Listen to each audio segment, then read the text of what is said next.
Welcome to Classic Wide World of Sports. I'm Chris Fowler. On February 25th, 1964, a young Cassius Clay became the heavyweight champion of the world for the first time with a 7th-round TKO of Sonny Liston. Sonny Liston's not coming out! Sonny Liston is not coming out! He's out! The winner and the new heavyweight champion of the world is Cassius Clay. Last time going up into the ring. That was the voice of Howard Cosell covering the fight for ABC Radio. It was the first of many Ali fights Cosell would cover for ABC Sports. The new champion and the lawyer-turned-broadcaster were both on the cusp of being regular attractions on ABC's Wide World of Sports. The day after the victory, Clay confirmed to the press that he joined the Nation of Islam. A week later, he was given his new name, Muhammad Ali. Muhammad meaning worthy of all praise, and Ali meaning most high. A rematch with Liston was scheduled for November of 1964 in Boston. But Ali Liston, too, would face delays. A hernia operation for Ali caused the fight to be postponed for 6 months, and there were other complications brewing. The promoter of the bout was allegedly tied to organized crime. And on February 21st, 1965, Malcolm X was assassinated, causing interracial tensions across the country. No big city wanted the fight. Amidst fears of violence, it was eventually moved to the small town of Lewiston, Maine. Prior to the bout, Cosell visited Ali at his fight camp. These are the hills surrounding the little town of Chicopee, Massachusetts, just off the Massachusetts Turnpike. And this, at which you're looking, is the now nationally famous bus of the heavyweight champion of the world. Here is the Shine Inn, which is where the heavyweight champion has his training camp in preparation for the defense of his crown against Sonny Liston. And on the second floor of the building, which you see behind the heavyweight champion of the world and myself, is the ring where the champion trains, and I suspect that the viewers would like to see you work out today, just 3 days before the bout, champ. Shall we go up? Yeah, let's go. Let's let them get the last look, and then they'll know how to bet the money. With the usual modesty, the champion speaks. Let's move. Float like a butterfly, sting like a bee. Words by trainer Drew Bundini. Shirt by Stephen Fetchit. And, of course, this is Angie Dundee, who is really the manager of the heavyweight champion of the world. And, Angie, I trust you'll join me in commentary as we watch the champion work out. Angie, why against a light heavyweight? Well, I wanted to see, this is a new wrinkle from the last fight. I wanted to see if he can outspeed a lighter man. It appears to me that he's adopting the same tactics he did in the first fight, moving steadily to the left. Well, there's no sense in changing success. My spies in Liston's camp tell me he's in great shape, which is good. I want him to knock out the best Liston's go. This is what he will do come May 25th. He'll knock him out. He'll knock him out in 11 or 12 rounds. Is there anything Liston can do to neutralize Clay's footwork? Only thing Liston can do is try to get lucky. Always keeps moving to the left. Fought that way the first time, the Jersey Joe and Sugar Ray technique. Well, he can go the other way, too. Where is this side-to-side action, Angie? He'll show it to you. Well, here's your side-to-side. You asked me for it. There it is. All right. Bang. He dropped the right hand in. Now, if that was in front of a bigger man, he would have surrounded him. Well, Angie, that wraps up the champ's sparring for today. Just 2 rounds. That's correct. He's there now, and we don't want to leave it here. Thanks a million for your commentary, and with your permission, as soon as the champ robes up, I'll talk with him in the ring. Great. Thank you. Good luck. And here, fully robed after the workout you've just seen, comes the heavyweight champion of the world himself. Good to see you, champ. Howard Cosell, the world's greatest newscaster. How you feeling? You're very kind, champ, but let's get to cases. You look almost like you're ready for the fight right now. You're about right, almost ready after another week. I'm a little tired now. I'm working hard, and after about 3 more days of work and rest until Tuesday for the big night, I'll be ready. I notice you've stopped with the poetry. You're not making any predictions. How come? Well, I'm just, I have a prediction for the fight. But I think I'll be wise not to release it because so many people believe in my predictions and they have been accurate up to date. I'm afraid that it might hurt the gate if I let them know what's going to happen. So I'll just hold a surprise for them. I know what's going to happen. What's going to happen? I can't told you I can't. Want me to tell? Let me tell him. You can't tell him. You gotta wait. Let me tell him. You can't tell him. The people are waiting for the prediction. You can't tell him. I tell you what's going to happen. See? No, don't tell him. All right, come on. I can't tell you. You're going to knock him out. What round? I'm not going. You want me to tell him? Don't do that. I can't tell you. I can't tell you because it'll hurt the gate. On the other hand, Muhammad, there continue to be people who say this is just an act on your part, that inside you're scared, that Liston's better trained for this fight. What about? No, I don't know nothing about his training. I haven't seen him. I don't care nothing about him. All I know are the people that witnessed me here. I'm in top-notch condition. I'm fast. I'm fastest living heavyweight on 2 feet. And I don't worry about even getting hit. I have James Ellis here with me, the next world light heavyweight champion, the fella that I do predict that will knock out Jose Torres as soon as Torres quit ducking him. And he'll tell you himself, he has an awful hard time hitting me, and he's a fast light heavyweight. All right, let's get back to you. You don't see any way that Liston can neutralize your footwork. If he dreamed he did, he'd apologize. On the other side of the coin, Liston seems this time to be taking you a lot more seriously than the last Well, time. I'm taking him a lot more seriously. Why, if you're as good as you say and as confident as you say? I'm as confident as I say, and I'm better than I say I am. You really haven't saw the real me yet. You only saw me going into this thing as a beginner, first time, big fight, as a challenger. You won it as a boy, you defend it as a man. I won it as a man, and I'll defend it as a man. But I will tell you one thing. You just be there at the fight, and you will see much better fight on my part than you did the last. I held back a lot because I thought maybe the fight might go 15, and now that I see he gets tired quick, he's old. You think he's afraid of you? Cuts, he's scared to death. And he cuts easy. Let me say this to you. Good luck. I hope it's not an act. I hope you mean it. If it's an act, just look at my record and see if the other fights been acts. Have they been acts? Not so far. Well, what makes you think I'm acting? And with that final stage of the act, we leave the heavyweight champion of the world, Muhammad Ali, or Cassius Clay, as you will. Many observers had thought Ali's victory in the first Liston bout was a fluke. The ex-champ was a 9-5 favorite going into the rematch. But the 6-month postponement had hurt Liston, who was now out of shape and many thought unfocused. The fight ended quickly when a near-perfect punch that many never saw and some swore never landed knocked Liston down in the first round. 4 days later on Wide World of Sports, Howard Cosell took a closer look at what became known as the Phantom Punch. Did you see the punch? Did you see it?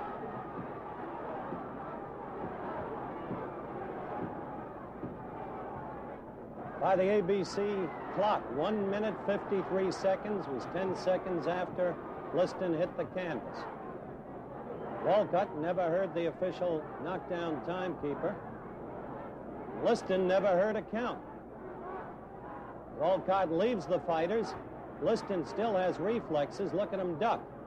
Now Walcott has gotten information that Liston was down for a count of 10 and more. And so the fight is over, and Muhammad Ali is still the champion in a scene of bedlam, chaos, and confusion.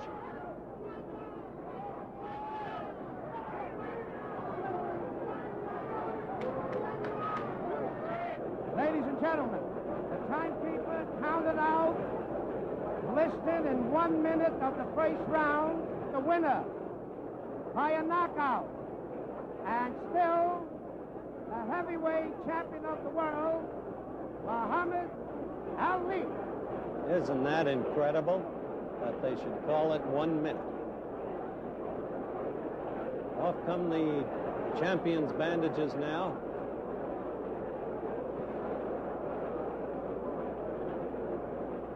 And the champion tells the press exactly how he feels about at least some of them. Did not tell the world that I had a surprise, and that if I told you the surprise, you would not come to the fight. With me was Almighty Allah and his messenger, and I've been saying my prayers regular, living a righteous life, Right. And as you see, what happened. Now, once again, here is the knockout in slow motion. Trust that time you saw the blow cleanly. Observe closely the extraordinary sequence of events that follows. First, the refusal of the champion to go to a neutral corner.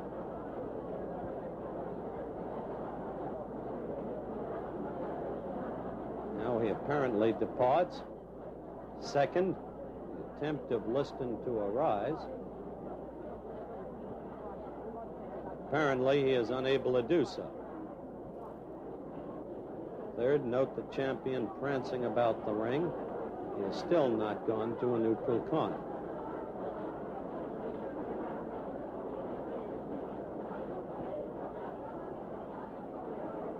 Fourth, the fight actually resumes.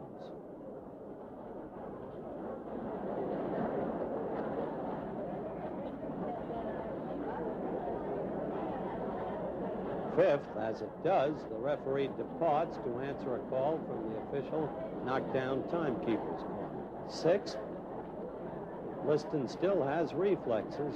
Note the way he ducks the clay barrage. And seventh, Jersey Joe Walcott returns. He has been advised that Liston has been down for 10 seconds and more and declares Muhammad Ali the winner. He got hit hard. I hit him with a punch that Jack Johnson used called the anchor punch. Stephen Fetcher, the old great Hollywood movie star, as I told you, he's working with me, and we were in secret training on something called the anchor punch. And this is a punch that Jack Johnson took to the graveyard with him. Nobody knew it but Stephen Fetcher, and it's a twist-like chopped right hand that is hard to see. And I told a few of you fellas when you were at Chicopee, Massachusetts at my training camp, if you can remember clearly, I was demonstrating the right. Do you remember? Why don't you show us how it went, Jack? Do you? Yeah. How does it go? It's a snap punch, and you can't punch it until the man is coming in at you. That's like a head-on collision. One car doing 50, hitting the back of another car going 50, doing the same way, it's not much shock. But you turn the car around and bring them together head-on, it's a shock. So the man, I had to time the man with my rhythm and bouncing where he was coming at me and where I was meeting him, and just, that's all. Goodbye, Jack. Twist. And you can't see it, but if you were hit with it, all of you would be out. That's the way it was that May 25th, 1965 in Lewiston, Maine, in a high school hockey rink where they had a heavyweight championship fight. The big questions remain unanswered. Yes, there was a punch, but was it of sufficient force to knock out a man who had never been floored before? What about the referee, Jersey Joe Walcott, and his total confusion? Incidentally, Jersey Joe was invited to appear on the show, but was unavailable. Had he counted, could Liston have been up in time? Did Liston really, for that matter, get a fair share? And what about all of the other bizarre circumstances attendant upon the fight? The way it got, for instance, to Liston. Well, some say this was the end of boxing. Congress may bring in a federal boxing commission. Some states want to wipe out boxing. But this may, in fact, have been a new beginning, because Floyd Patterson now in Sweden says he's been promised a fight in the fall. And right now, there's a man in the ring, George Chuvalo, and there he is, who wants to fight the heavyweight champion. He's ready at that moment. He may get the next shot. Indeed, this may be a new beginning.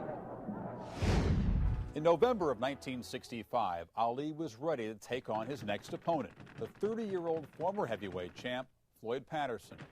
The pre-fight hype began innocently enough. Ali goaded Patterson, calling him a rabbit, alluding to his timid demeanor, and fueled the hostility by delivering lettuce and carrots to Patterson's fight camp. Meanwhile, Patterson countered by refusing to call the champ Muhammad Ali, insisting upon Cassius Clay. The match was scheduled for November 22, 1965, and Cosell visited Ali 2 days before the fight at his training site in Las Vegas. This is the hotel where Muhammad Ali, or Cassius Clay as you will, the heavyweight champion of the world, is in training for the defense of his crown. We're just about ready for the champ to start sparring with Cody Jones. But before we do, let's talk for a couple of seconds with the famed Angelo Dundee, the champ's manager and trainer. Angie, I trust you'll be good enough as we show the champ in action to voice over analyze what he's doing. Well, it's always a pleasure to come to this time of the training program. We're riding the home stretch, and I'm happy to say he's there. He's ready to go.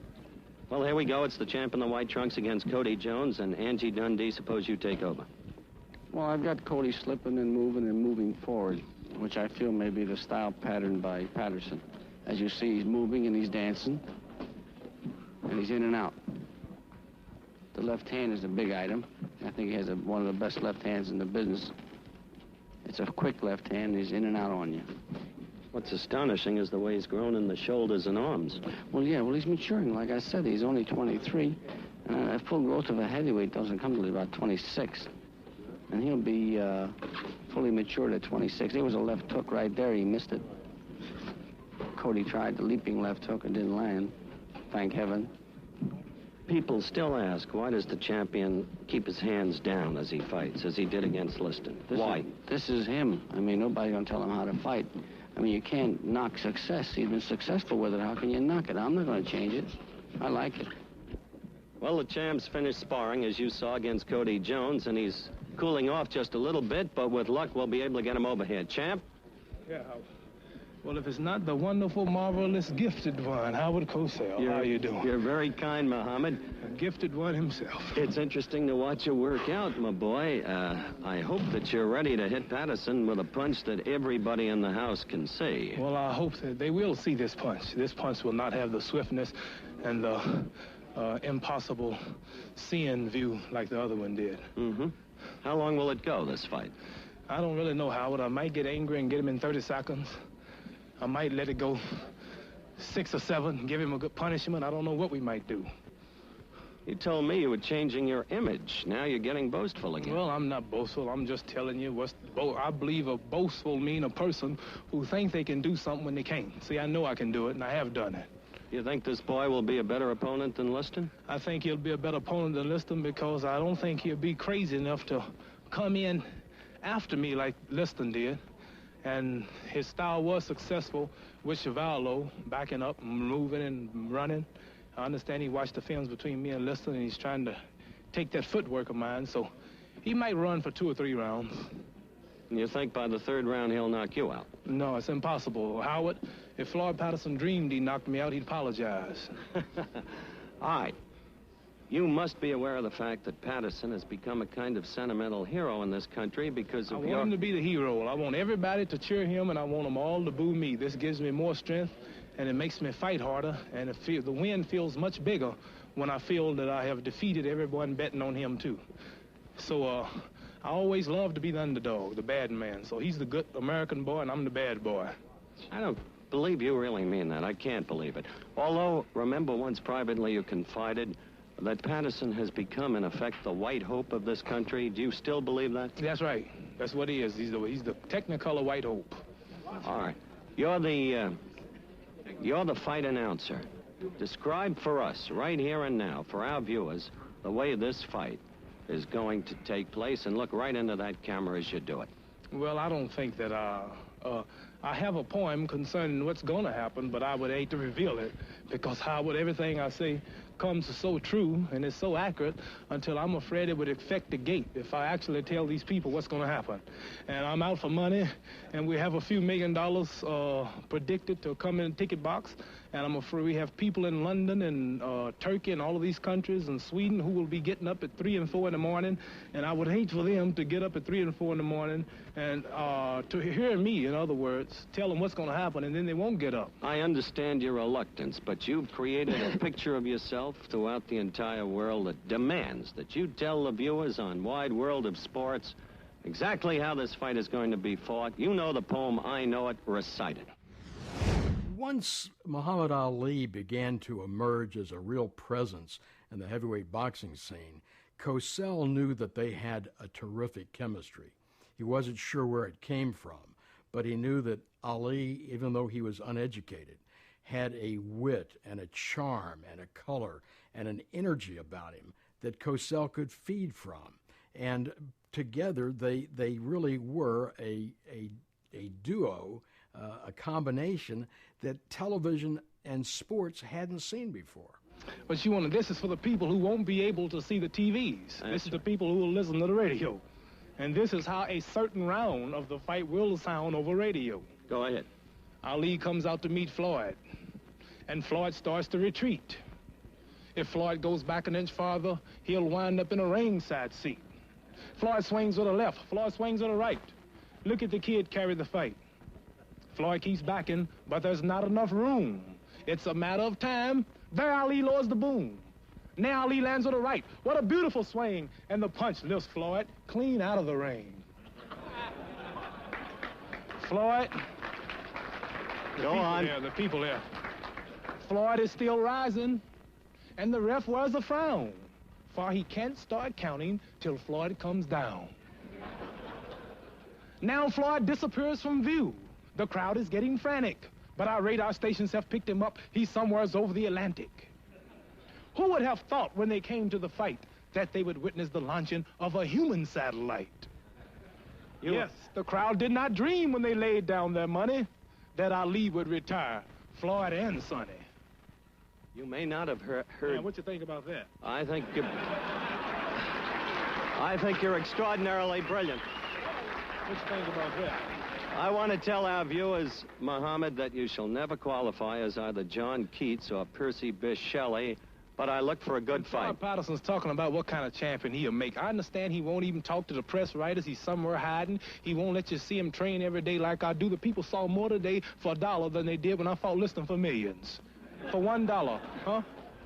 Good luck to you. This man talking about, man. The story from the training camp of the one and only Muhammad Ali. Fellow sports fans, this is Muhammad Ali, world heavyweight champion. I invite you to be with Howard Cosell and I here today on ABC's Wide World of Sports. We will be giving you a blow-by-blow description of my last title defense with Floyd Patterson.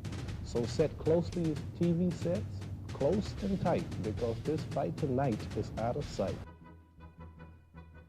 The pre-fight hostility between Muhammad Ali and Floyd Patterson was growing.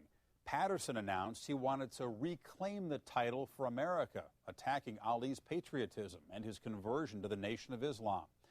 Ali responded by calling Patterson an Uncle Tom and announced his plan to punish Floyd, to cause him pain in the ring. The boxing press was rough on Ali after he beat up on Patterson. Many writers thought Ali was unfairly torturing Patterson by not knocking him out. 2 months after the fight, Cosell brought Ali to the ABC studio to look back at the champ's victory. This was the first of many visits that would underscore an unprecedented relationship between boxer and broadcaster. With me now in the studio is Muhammad Ali, the heavyweight champion of the world, who, as you know, quite recently was named Fighter of the Year for 1965, and who shortly will be embarking upon another defense of his crown. I remember one time there was a huge controversy because Howard was the first person, I think, to publicly call him Muhammad Ali instead of Cassius Clay. And people attacked me, and I get all this mail and everything. And I finally said, look, somebody with the name Roon has no right to tell anybody what they can be called. If he wants to be called Muhammad Ali, that's what we're going to call him. Muhammad, I can't think of a more appropriate time than now for you and me to take a look at your recent fight against Floyd Patterson in Las Vegas, Nevada, November 22, 1965. And you expert it, will you, voiceover? Right, I think that'll be nice, Howard. Let's swing around and take a gander at the action.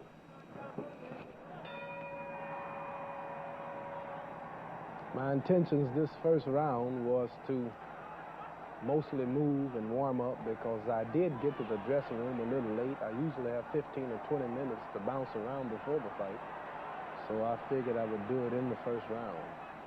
But now you see me using what I call my yardstick. This is just measuring him off, keeping him in range. Measuring him off for what, the future?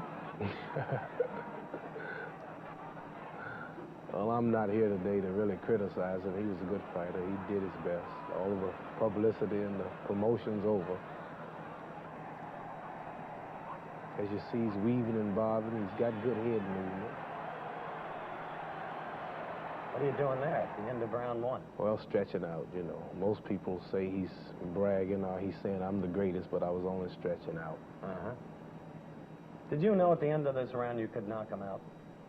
Well, I couldn't be that sure, but I imagine if I got in the ring warm and went right at him like Liston, I believe I could have. I think we should perhaps now view the fourth round, because in that fourth round, the referee took exception to the way you were talking to Floyd, if you'll remember. So let's view the action in the fourth, and you continue to talk over.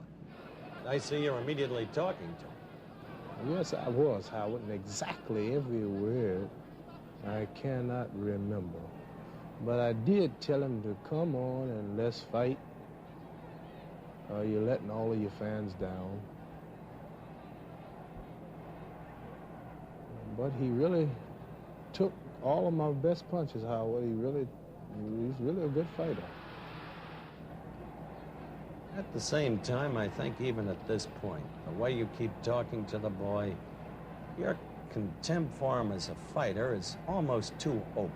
Why behave that way, Muhammad? He was doing a lot of talking before the fight, and it was his intention to make me look foolish. So it's just first law of nature, self-preservation. So it was just my night, and I showed it. Now, you're going to sit here and tell me that almost any time now, if you had wanted to, you couldn't put him out? Well, I won't say I'm trying. Now, the talk that I have done, Howard, most of the people are beginning to believe I'm not human, but I am human, and I'm a little tired myself. A few times I went at him to knock him out, but he didn't fall, so I had to back up because I didn't want to tire myself out. 15 rounds is a lot of fighting.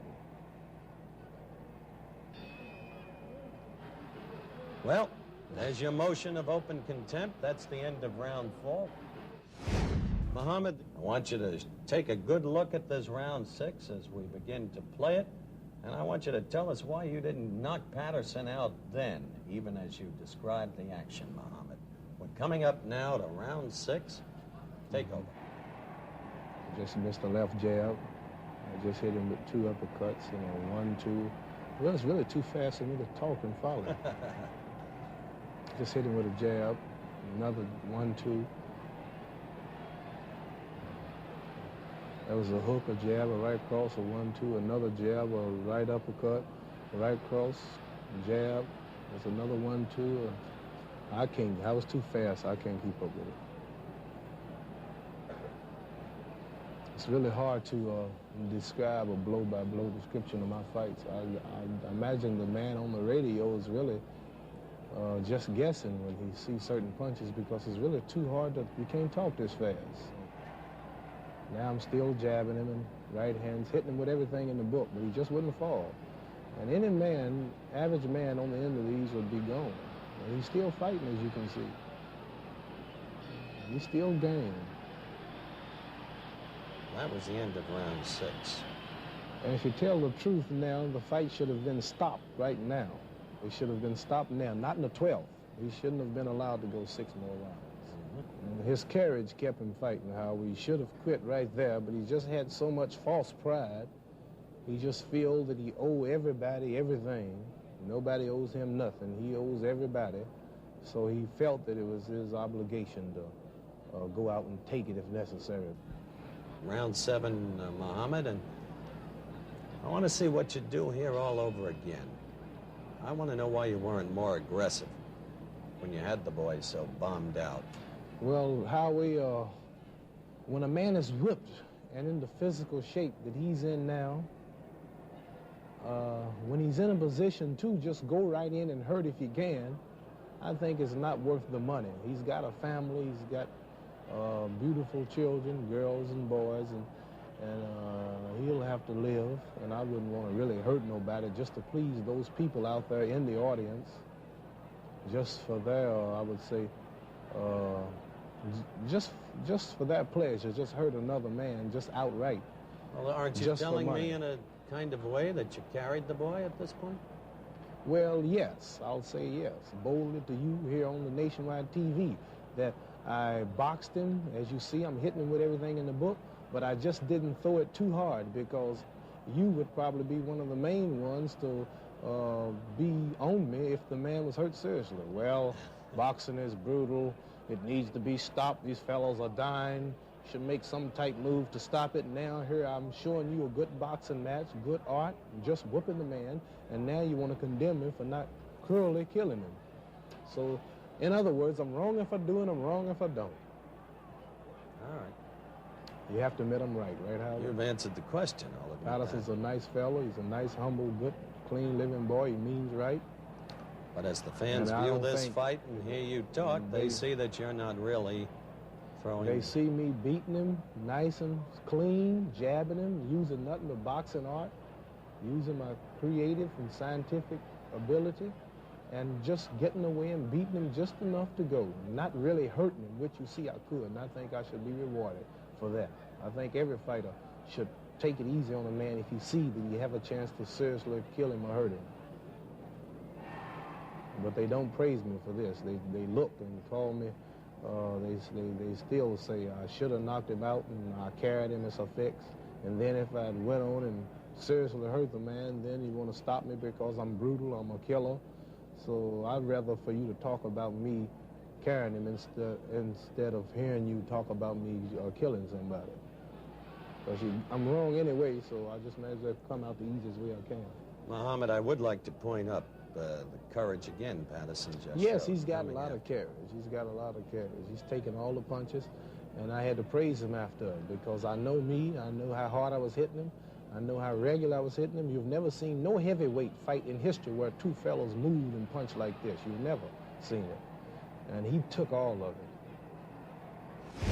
Muhammad, the 8th, 9th, and 10th rounds were not markedly dissimilar from the 7th round, except for this extraordinary sight of what kept happening between rounds in Floyd Patterson's corner. Now, this is where we saw the vivid manifestation of the back injury. So let's take a look at that on film. We've created a montage of Patterson's treatment between those respective rounds. I just couldn't understand at first. This, of course, is Buster Watson lifting him up. Oh, when I first saw them doing that to him, I figured he had some type of muscle trouble or back trouble, or pulled the muscle or something. Then I figured it might be an excuse. When he saw that he had no other way out, he would start promoting this excuse. But then I believe it was serious. I could tell by his actions and his fighting. Now we're up, by the way, Muhammad, between the 8th and 9th. The previous two lift-ups were between the 7th and the 8th. Extraordinary. Why would the Nevada Commission and the medical examiner at ringside permit the fight to continue in the face of this? Well, as I said earlier in our interview, Howard, that I think that they should have stopped it. But I just imagine they wanted me beat so bad, anybody who had the nerve to try, or anyone who they figured had a chance to get a lucky punch, they would encourage him to keep going. What I think we should do is pick up the action here with about a minute to go in round 11. He's still weaving and bobbing with his back trouble, and he's still coming in. Yeah, but he can't straighten up. See, so he straightened up good enough to get away from one and then throw one. He's still blocking a few of them. He's still weaving and bobbing. He's still getting in with the jab just as fast as just Dr. Goodwin. You may be right in what you said earlier. Looking at the boy's condition, it may be you could have done untold damage to him. In any event, that's the end of round 11. It seems like to me now, I'm just now noticing this. During the fight, he was moving pretty good, but immediately after the bell rang, then his arms immediately went behind him and he went into his crouch. But as long as the fight was going on, he wasn't looking that bad. And if he was in so much pain, plus taking the beating, I think the referee should have stopped it. But there's so much at stake in a title fight, and I imagine he didn't want to take any chance on Floyd complaining. I get the feeling that you had about enough here, that you were determined that it would end in this round. Is that true? Well, yes. I did press in this round. I said I'm going to go on and win this one big, but I hit him pretty regular at the end of this round, as you will see later. What are you saying to him? Well, the people would holler and cheer whenever he would miss, and I would just have to shake my head. But they're not hollering now, but they were hollering when he almost hit me, so I had to tell him, no, he wasn't hitting me. Watching the boy take it all over again, I have to say that he was indomitable, and the fight over, we didn't quite leave Las Vegas the way we left Lewiston. You would agree with that, wouldn't you, Muhammad? Well, that's right. Patterson did bring some dignity to the ring with his courage. Yes, sir. I gave, as you can see now, I'm giving him credit for the fight that he did put up, and he did put up and took a lot. Well, the time has come to talk to you, Muhammad, about boxing, about what's going to happen to it, about where it's going. For a lot of years, people have said boxing is dead. If not dead, then assuredly dying. I've heard you say you've saved it. Now, have you? And if so, how? Well, as far as my division is concerned, Howard, for the amount of work one man can do, I've saved, I would say, I've done a lot for the heavyweight division, which rules the fight game. And things like talking, my predictions, the interest that I have built up, the drama in fights.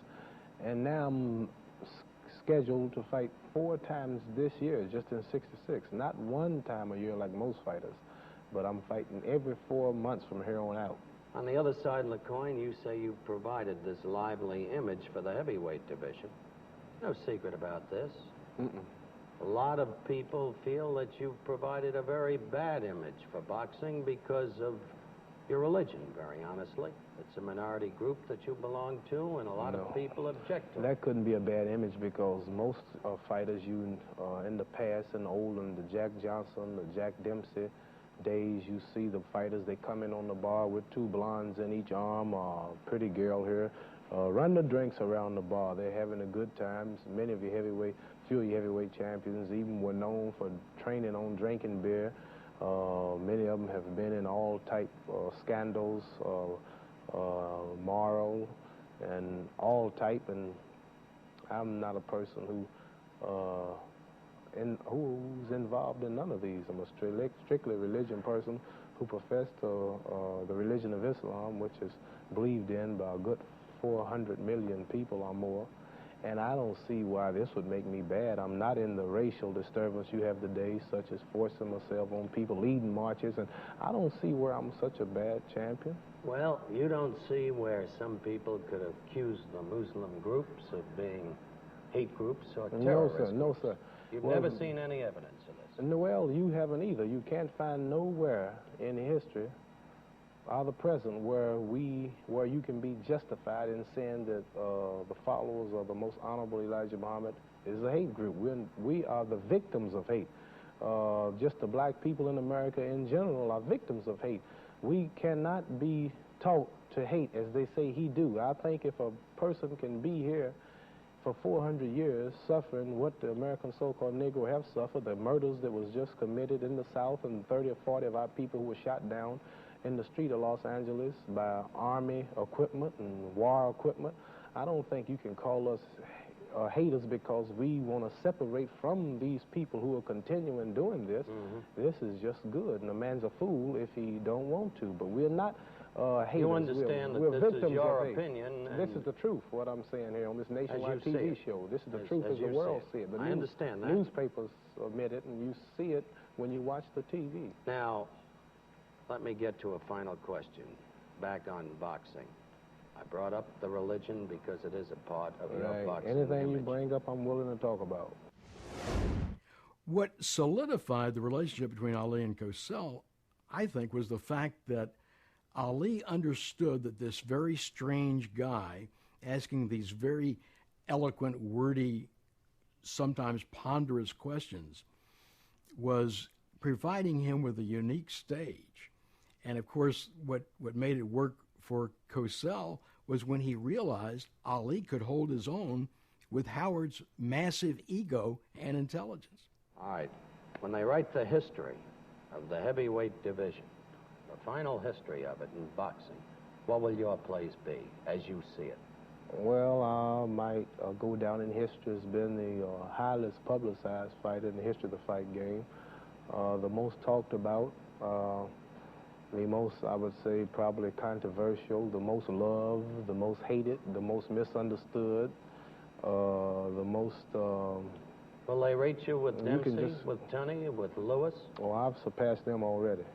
You think they'll rate you higher than those great champions already? In the history of boxing? I think that I've broke all of their records. There's never been a man in the heavyweight history of the fight game to predict, I mean, what would happen 15 times in a row and do it. We are both looking at Ernie Terrell. And as I swing around and look at him too, Muhammad, I think you'll agree that this is the man who should be your next opponent. Well, yes, he's number one, and he will be my next opponent, Howie. And one thing I hate to face is the outcome of the fight, either way it go. If Ernie Terrell runs into this solid right hand of mine, he's going to be out in 1 minute like Liston. And if so, the people are going to say that boxing is not worth coming to. It's not worth seeing. I've come from all parts of the world. We come from this city, and the fight it's a fix. It was a fix. So I have criticism if that happens. If I get Terrell in a condition where I could kill him, but I won't get credit for being human. I won't get credit for being, I won't get the justice and the honor of being merciful. They would say that I carried him. Then if I just go all out and possibly kill the man or hurt him internally for life, then I'm a murderer. Then if Terrell is lucky enough to get by for 11 or 12 rounds, then I carried him. So I don't know what to do, and I would like for all of the people out there in the TV audience to write Wide World of Sports and tell me what should I do if any of these things take place. All right. Under any circumstances, Terrell's the man you'd like to fight, and if certain outside entanglements don't prevent the bout, you'll be fighting him. And whoever comes up, documentarily, you've got to beat him because documentarily, in your opinion, you're the greatest. Is that true? How are you the greatest also? You're very kind. And I guess we get arguments from a lot of people on both statements. That's right. Thank you very much for being with us. Muhammad Ali and the story of the Clay Patterson fight, or Muhammad Ali as he prefers to be called. Ernie Terrell would have to wait. In February of 1966, Ali made his famous, "I ain't got no quarrel with them Viet Cong" remark, and no one in the States, including promoters, wanted anything to do with the champ. This sentiment would soon force Ali to earn his living in boxing rings outside the U.S. In the mid-'60s, Wide World of Sports had the pleasure of pairing Howard Cosell, the loud and brash sportscaster, with the loud and brash heavyweight champion, Muhammad Ali. And together, Cosell and Ali would weather storms of controversy. After Ali was declared eligible for the draft on February 17, 1966, the sporting press descended upon the 24-year-old champ, wanting to know his position on the war in Vietnam. Ali, frustrated with question upon question, finally replied, "I ain't got no quarrel with them Viet Cong." And with that, the press and the public turned against him. His next fight was scheduled for late March in Chicago against Ernie Terrell, but the furor over Ali's remarks caused the bout to be canceled. Soon, no U.S. city wanted the fight, and in the midst of all the controversy, Terrell backed out. So Ali traveled to Toronto to defend his title against Canadian heavyweight champion George Chuvalo. 4 days after the bout, Ali sat down with Howard Cosell to review the fight against the unorthodox Chuvalo and discuss the latest drama surrounding the heavyweight champ. It was the second of what would be many visits by Ali to the ABC studios. As you viewers know, there is absolutely no secret about the fact that Muhammad Ali, or Cassius Clay as you will, has become one of the most controversial personalities in this entire country. It remains, however, co-equally a fact that the heavyweight champion of the world is an integral part of the whole wide world of sport. And he proved it all over again this past Tuesday night in Toronto's Maple Leaf Gardens when he successfully defended his heavyweight crown against George Chuvalo. And so, Muhammad, we welcome you back to Wide World of Sport. Thank you, Howard. I'm very glad to be here. And what we're going to do is, as we did after the Patterson bout, we're going to analyze out together, but you in the main, the bout against Chuvalo. So I'd like you to swing around, and I shall do likewise as we just observe how this bout was covered.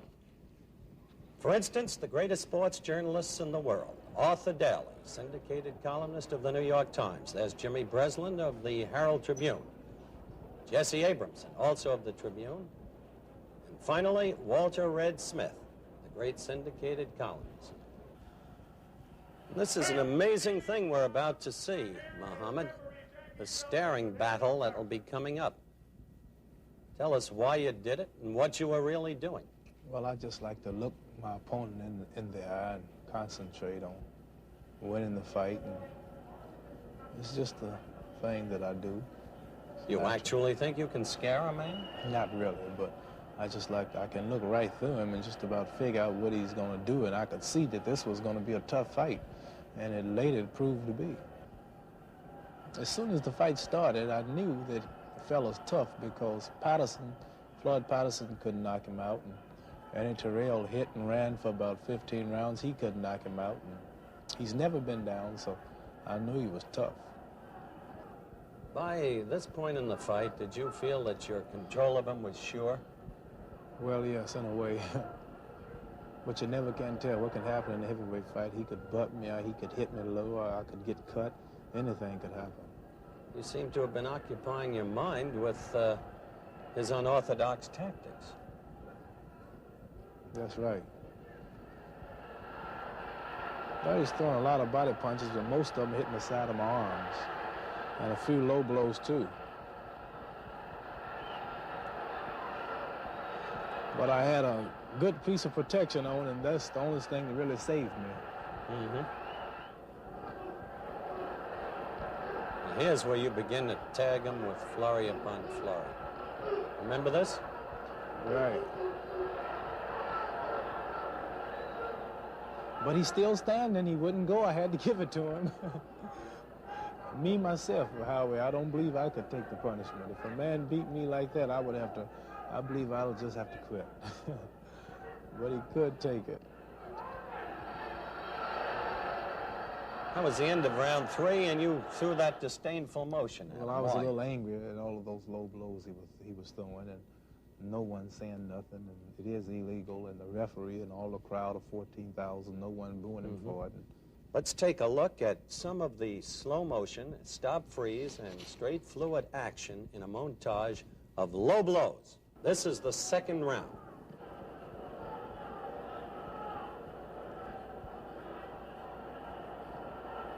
Man, he's hit me behind. Did you feel that one? Well, I felt all of them, really, but nothing was serious enough to stop. We're in the third round. Some ringsiders felt that as many as 11 to 14 low blows were landed in this round consecutive. They just threw 2 low ones, but they were to the side, but they were low. Side of my leg. He figured he could do more damage, I imagine, by punching low, so that's what he did. Moving up later in the fight, this is round 7. And there's the stop action. Yes, that was a low blow. Did you hear referee Silvers at any time warn Chuvalo? No, I can't remember hearing him. And you, I repeat, made no complaints at any time? At one time, at the beginning of the fight, I let him know that he was hitting me low, but it didn't do no good. But the referee should have said something. It is a foul in boxing. It's a dangerous part to hit a man. And I just figured that they would do something about it soon, but he never did. Round 11 coming up, Muhammad. Now you're getting close to the longest you've ever gone in a bout before this one, which was 12. Right, 12 was the limit, but 15, this was a new experience. How tired were you here? Well, how I would say the 9th round, I felt real tired, but after the 9th round, I got what we call a second win in sports, and the 14th and 15th, I was tired, but I found extra strength to pull me through because so much was riding on me winning, and once you lose, that's it. Now the viewers are going to get a chance to see just how mashed up Chuvalo's face has become. His eyes are now mere slits, which I'm sure you're well aware of. Well, that's the end of round 11, which was clearly dominated by you, and again, people are saying the man can't punch. How could you knock out Liston in one round and not knock this man I would out? call it Liston helped me because he ran right into the punch. Boxing is funny. Floyd Patterson beat Chuvalo, and then I played with Floyd, and this is why people figured I would just have it easy with Chuvalo, but you see I didn't. And boxing is like that. But you think you can punch? Well, if I have to. I really didn't have the proper time to beat the heavy bags like I wanted to. You had never gone more than 12, as we've noted before. Did you think about this in the corner before the 13th, 14th? Well, yes, I was conscious of it. Many people were saying that if the fight went 12, Chuvalo would just about kill me in the last 3 because I've never gone that far, and that at the time I fought Patterson in the 12th round, I was dead tired. And then they said when I fought Patterson, if it goes over 7, he would beat me because at 7 with Liston, I wanted to quit. I think this only proves that beyond a shadow of a doubt that I'm able to go a full 15 rounds. And if a champion can't go 15, then he's not really a champion. Mm-hmm. And here we go, champ, with round 15. Referee still standing. Yes, you know, he's shaking his legs. He's kind of old there, you know. He's getting to work out himself. All right, you're thinking as you began this final round. Yeah, I just hit him with the right cross and a left hook, another left jab, and he just missed the hook. He missed another hook.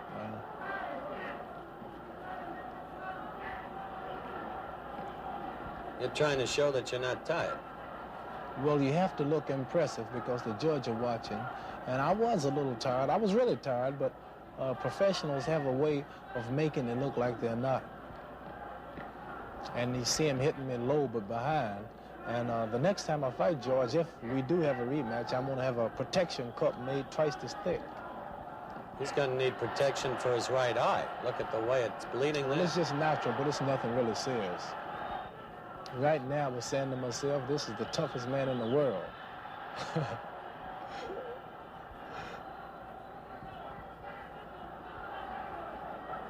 Amazing the way he keeps coming in at you with that face as pulpy as it is.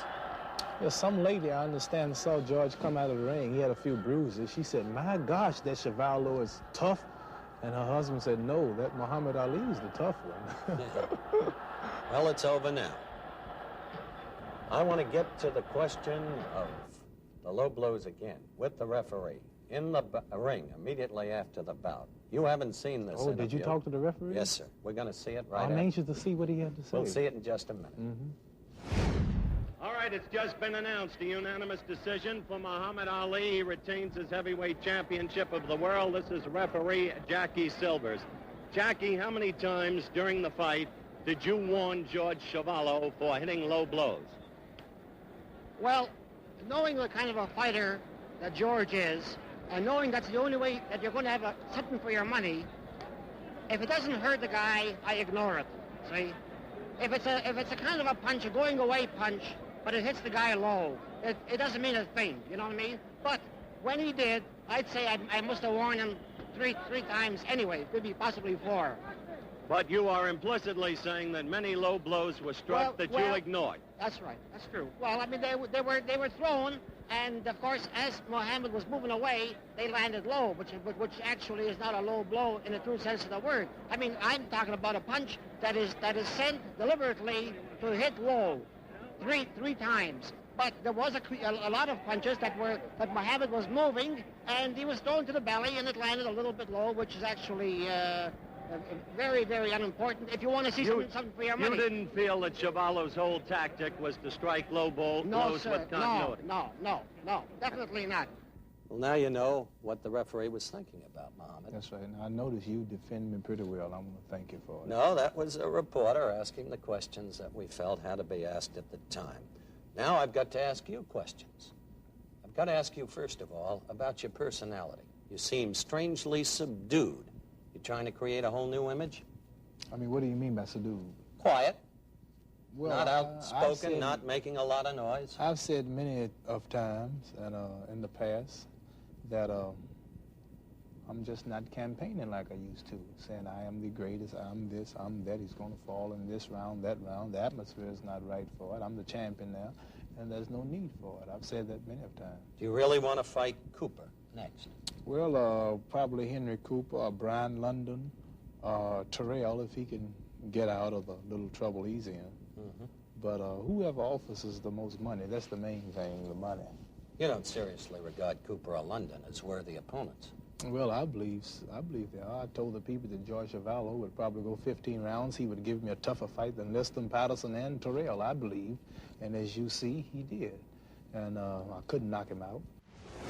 No question, when we had Muhammad and Howard together in the studio following an Ali fight, that there was magic. There was a feeling in the studio when Muhammad arrived that's hard to describe. You just you knew that a superstar was there, and you knew that Howard was going to probe him and be very direct with his questioning, and you knew that something that you didn't expect might well happen, but you knew it was going to be good television, and it always was. Will you be going into the Army? Well, I'm not saying. I don't know yet what's going to happen. It's all in the hands of my lawyers, and they are working with it. If the military insists that you go, will you go? Well, I'm not saying nothing here about nothing like that. I'll talk to the Army people, and you're a sportsman, and we're here talking about sports, and I don't have to answer to nobody on nothing else but the draft people themselves. I think you have to answer to the American people in this vein. Are you sorry for any of the things you have said? Do you have any apologies to make? Only to the people who were hurt financially, not me, in what I've said, and the people that who wanted to promote the fights, who had things that they wanted to do, who didn't get to do them. But me, myself, I feel the same that I've always felt about anything. Mm-hmm. And I'd be less than a man to sit here on your TV show and deny it. Mm-hmm. I'm going to shake your hand. I'm going to thank you for coming by. I'd like the viewers to see this hand just before we say goodbye. This is a swollen, badly bruised, maybe even broken knuckle from the fight. No, it's not broke, Howie. I know it's not broke, but they're going to put a brace on it. It's just a little bruise. It happens after all of my fights. That's all. The more famous you get, the more emphasis they put on it. That's all it is to it. Take care of yourself. You're welcome. Same to you.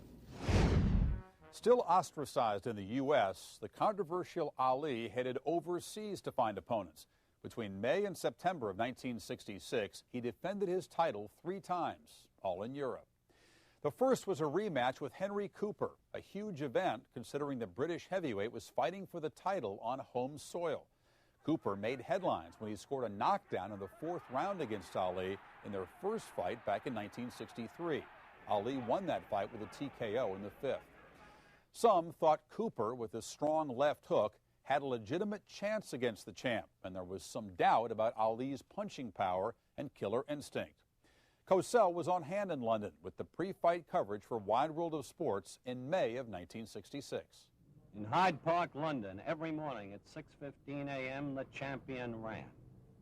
Training is an old story to him. This day he was concentrating not on training, but on a press conference that he was holding in a restaurant just off Piccadilly Circus, at which press conference he thanked everybody in the world, including the President of the United States, and then in a somber mood talked with this reporter. The heavyweight champion of the world, Muhammad Ali. Cosell's willingness and even his eagerness to call Ali Muhammad Ali instead of Cassius Clay, as so many others in the sports journalism business insisted on doing, really won Ali's respect and maybe won some of his heart, because it definitely wasn't the popular thing to do. Muhammad Henry Cooper has told us he's quite aware of the way you fight, circling steadily to the left. He says he may surprise you with a right. What do you say? Well, I understand that he is developing a good right hand. And I do know he's got a good left hook. I know it better than anyone else because he tagged me with it. And I would say that was about the hardest time that I've been hit my whole life. But I'm not doing a lot of talking no more. I'm champion now, so I'm acting as a champion, and I'm not campaigning like I usually do. I don't have to. But all I can say, as far as his right hand or his left hook is concerned, talking won't help. The bell will soon be ringing, and the world will be watching, and we'll see what happens. There are some who say that this is a new pose adopted by you and a different way of building up the fight, that you don't really think Cooper's a worthy challenger. Well, same as they said for Floyd Patterson. I would annihilate him easier than Liston. They were wrong. It went 12 rounds. Same they said for George Chuvalo. This would be, I was just building the fight up by saying it may go 15. Chuvalo's never been down, and the fight did go 15, and those of you who were there saw that I was hitting him with everything until I just about broke my hands doing it. But I pay no attention to what they say. I know Henry Cooper has been in the ring a long time. He's determined, he's hungry, he's desperate. This is the fight of his life. This is a dream of any fighter or any boy, is to be the heavyweight champion of the world or the president of his country or something. So this is a big honor for him, and he's going to be ready. So that's what all I'm looking at. Well, you mentioned Chuvalo and Patterson, and there are those who say those two fights proved you can't punch. You are determined to prove this time that you can punch by doing away with Cooper. No, I'm not saying that. You mentioned that. But if he falls, he falls. At the time I fought Sonny Liston the first time, he didn't really go down. Patterson didn't. Cooper didn't the first time I fought him. Doug Jones didn't go down. Are you admitting you can't punch? Well, I punch enough to always come out of the ring victorious and never scratch on my face. I punch just good enough to do that and stay the champion of the whole world and the fastest in all history. You're going to fight the same way you fought your prior bouts, as we noted a few moments ago, circling steadily and quickly to the left to avoid the left hook. Yes, that's my style, and it will be my style until someone can prove that it's not good for me. And you will probably put him away in the 5th or 6th round. No, you can put him away in the 5th or 6th? You are. No, I don't. No, I'm not predicting. I'm not predicting. You can't tell what might happen. You might go in one. We never know what's going to happen. You'll just look for the opportunity. I just do my best to stick and move, put on a good, clean show, and this will be I understand, the widest watched fight in the history of all fighting. And so I'll just be doing my best, that's all. Should you lose, will you quit? I believe I'll have to retire if I lose. I would retire. Just one defeat would be enough. Well, whoever it is, I'll retire. Good luck to you. You're welcome. Thank you. Our conversation concluded, the press conference over. Muhammad the Meek, because that's his new pose, began to walk the streets of London. This reporter directly behind him. Muhammad Ali, as Cassius Clay calls himself, likes to do this. He likes the adulation that he's getting in London town. The people in London don't view him the way so many in America do. However, he is a fighter first of all and last of all. And until beaten, he is the champion. Arsenal Stadium in London was the site for what was then the biggest boxing event ever staged in England. It was also the first live bout to be beamed by satellite from Europe back to the U.S. So, just 2.5 months after beating Cooper, a weary Ali was back in England, this time to face 15-1 underdog Brian London, a working-class brawler from Blackpool, England, who had a reputation as a dirty fighter. By now, Cosell was getting quite familiar with the London neighborhoods. We join him as he drops in on Ali's training site. Another colorful British pub, appropriately entitled Noble Art. It's on Haverstock Hill in London. Behind this pub is the place where Muhammad Ali has trained to fight Brian London. The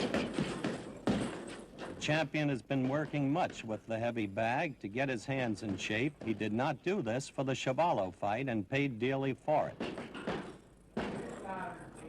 Watching the workout, his brother Rahman Ali. Always the eye of the brother on the other brother. His name used to be Rudy Clay.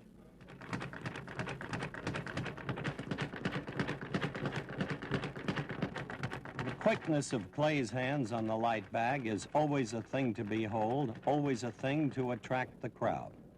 But this is what they really love, the ballet of the feet, because as Georges Carpentier, the once great French light heavyweight, was wont to say, Clay, more than any other heavyweight in history, fights with his feet as much as with his wrists, shoulders, hands, arms.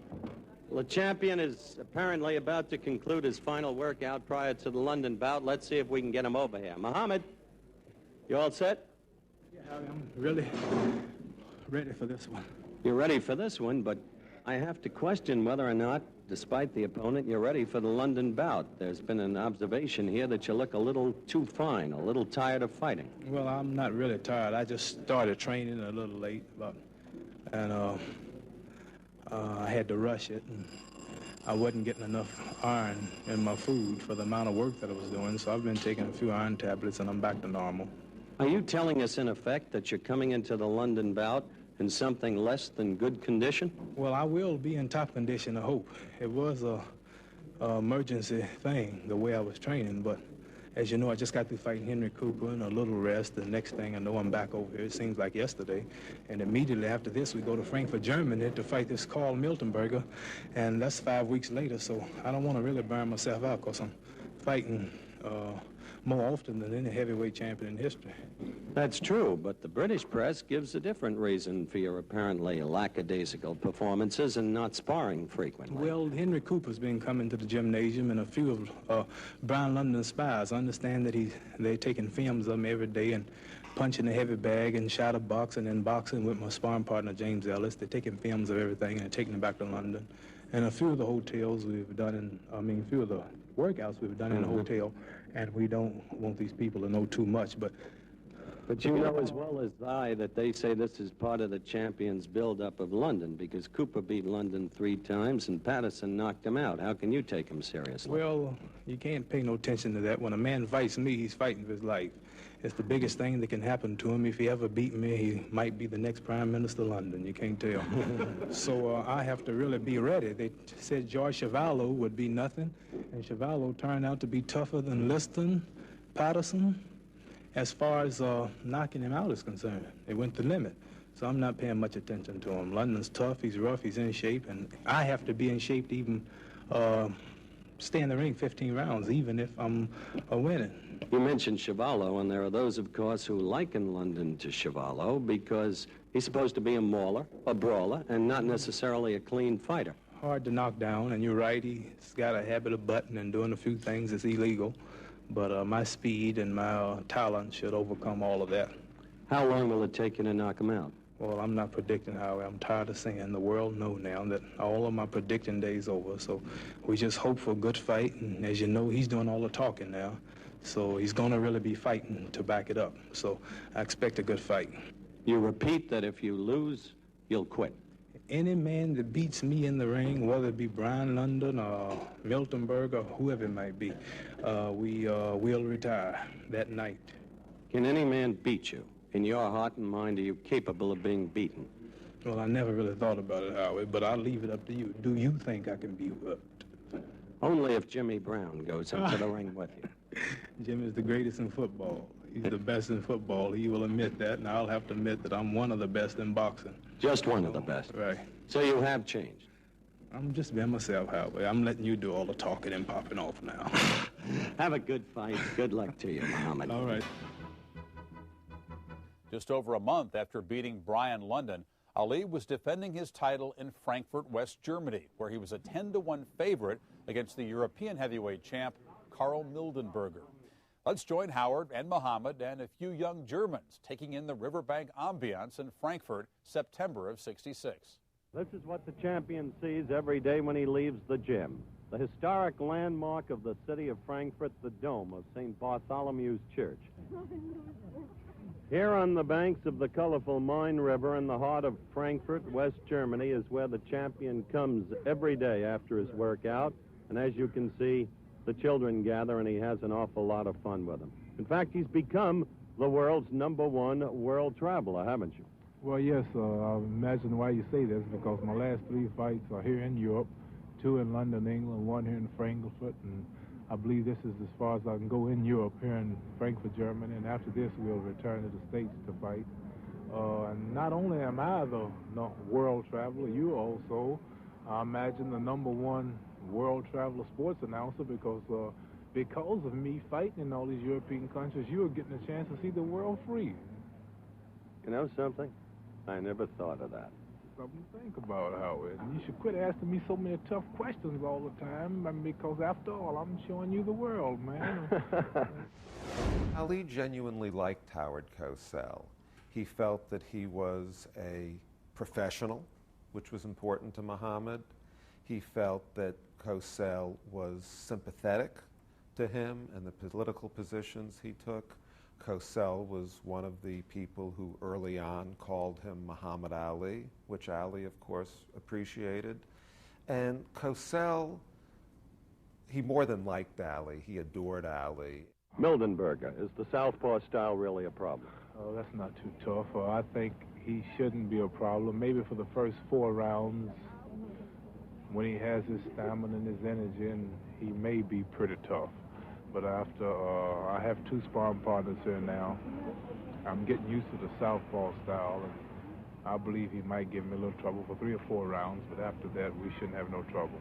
In other words, an early knockout, the 6th at the latest. I'm not predicting a knockout, Howie. All of my predicting days over, but I do predict a good fight. Everything is unrehearsed. We never know what's going to happen. I'm just going in to do my best.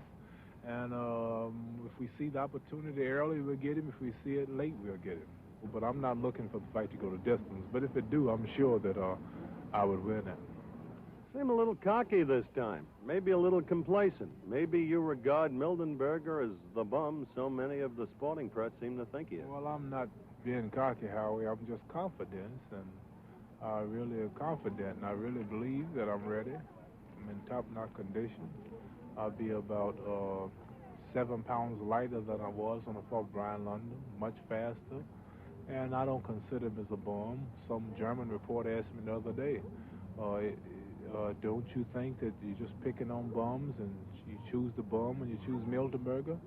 I said, I don't see that why you would call Mildenberger a bum, and especially you've been a German too, and Mildenberger's the champion of all Germany, all Europe, and you have millions of men in Europe, and he's the tops overall, and if you rank Mildenberger as a bum, what do you say about yourself and other men?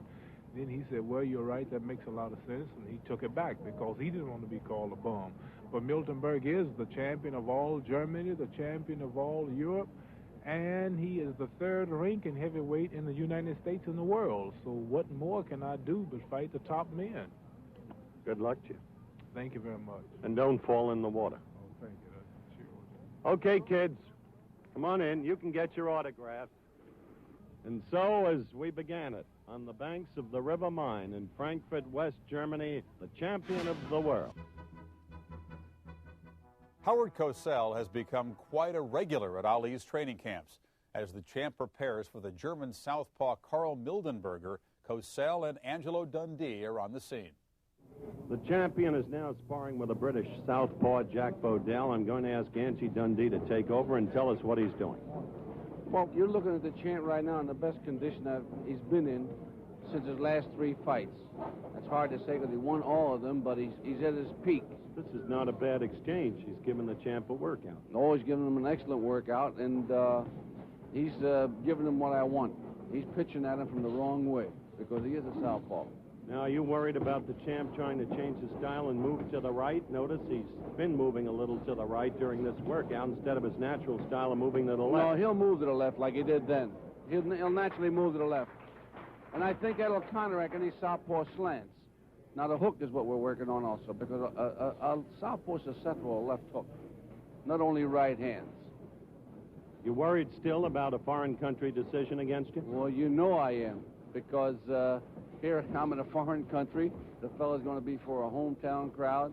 We got 2 foreign officials, only 1 American, so that adds 2 to 1, Howard. Down. He was knocked down squarely with the straight right. Around 12. His eyes are mere slits now. He is fighting on courage and courage alone, Mildenberger is. Now the nose is bleeding. The straight right. Oh. Teddy Waltham is stopping this bout. It's a technical knockout at 1 minute, 32 seconds by our clock of the 12th round. And I'm going to go up into that ring to talk with the champion and pay, if I can, my respects to a beaten challenger, but a most courageous one. Muhammad, there's one question that's going to be raised. I raised it openly on the air, and then I'm going to let you go. I said you couldn't put this man away, that your ability to punch would be doubted. What about that? Well, I hit him with a couple of punches. Left hooks that knocked him down once, and one right which knocked him down and turned him completely over. So we are now determined, but he was going, I believe, if the man that let the fight finish. All right, we are now in near riot conditions. Congratulations to you, champ, and thank you very much. Congratulations to you, Carl. You're a most courageous man. Ali's hard-earned victory in Frankfurt would be the last time the champion would fight on network TV for 7 years. His absence was due in large part to the rise in popularity of closed-circuit television. It was also because of his political and religious convictions. Advertisers didn't want to be affiliated with Ali on home TV. Ali's tour of Europe in 1966 featured very little downtime for the heavyweight champ, who was understandably nervous at times because of his ongoing battle with the draft board back in the States. And who was at his side the whole time? Howard Cosell. He supported Ali during troubled times, but he was also there to question Ali's punching power and the validity of his opponents. The Ali-Cosell rapport grew by leaps and bounds during their time in Europe, and it was definitely starting to show on the air. Are you taking Zora Foley too lightly? Why would you say that? Because every indication has been that you're confident that you can beat Zora. I'm confident I can whip all of them. This ain't nothing new. My image has been confident. We're just trying to make it look like something new for. I'm always confident I can whip all of them. You're being extremely truculent. Whatever truculent mean, if that's good, I'm that. What is the reach, Angie? He's the agitator. If he wants to agitate you into a fight, I'll get you. 7 feet. That's right, 91, 92 inches. All right, now measure the champ, will you? And then measure you. Would you just back off and let them come into camera? You're the one getting this man in trouble. May we have your reach, please, champ? Reach don't mean nothing. Terrell had a reach, too. Terrell had a bad jab when the fight started. You couldn't find it. Wait a minute, Angie. This is belittling to me, a world champion and a basketball player. He's 78 inches and a half. The Ali Chamberlain shenanigans showed that Ali was indeed desperate for income and opponents. The fight never came off, even though the pairing of these two giants made for good television, especially with Cosell thrown into the mix. 11 days after the broadcast with Wilt, Ali was set to take on Zora Foley at New York's Madison Square Garden. It was the first heavyweight title fight at the Garden in 16 years, and with his military induction looming, Ali hinted before the fight that this might be the public's last chance to see him in action for a while. Foley managed to hold his own for 6 rounds, but halfway into the 7th, Ali launched 2 quick rights to Foley's jaw, knocking the challenger down.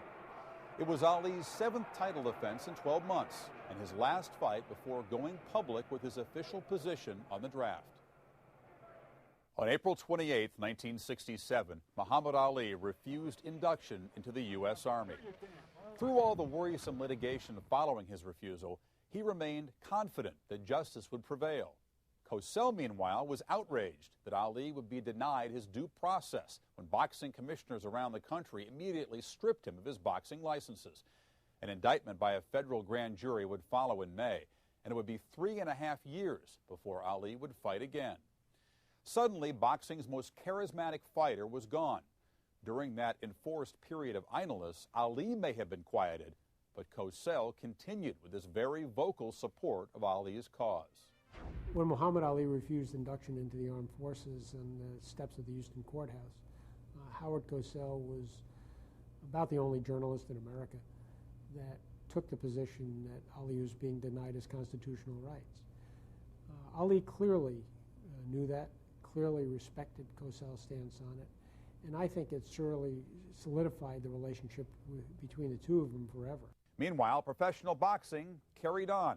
In February of 1970, Joe Frazier won the heavyweight title in a unification bout. After an exhaustive effort to get Ali back into the ring, his handlers finally arranged for him to fight in Atlanta, Georgia. During his exile, Ali never gave up his dream to regain the heavyweight title.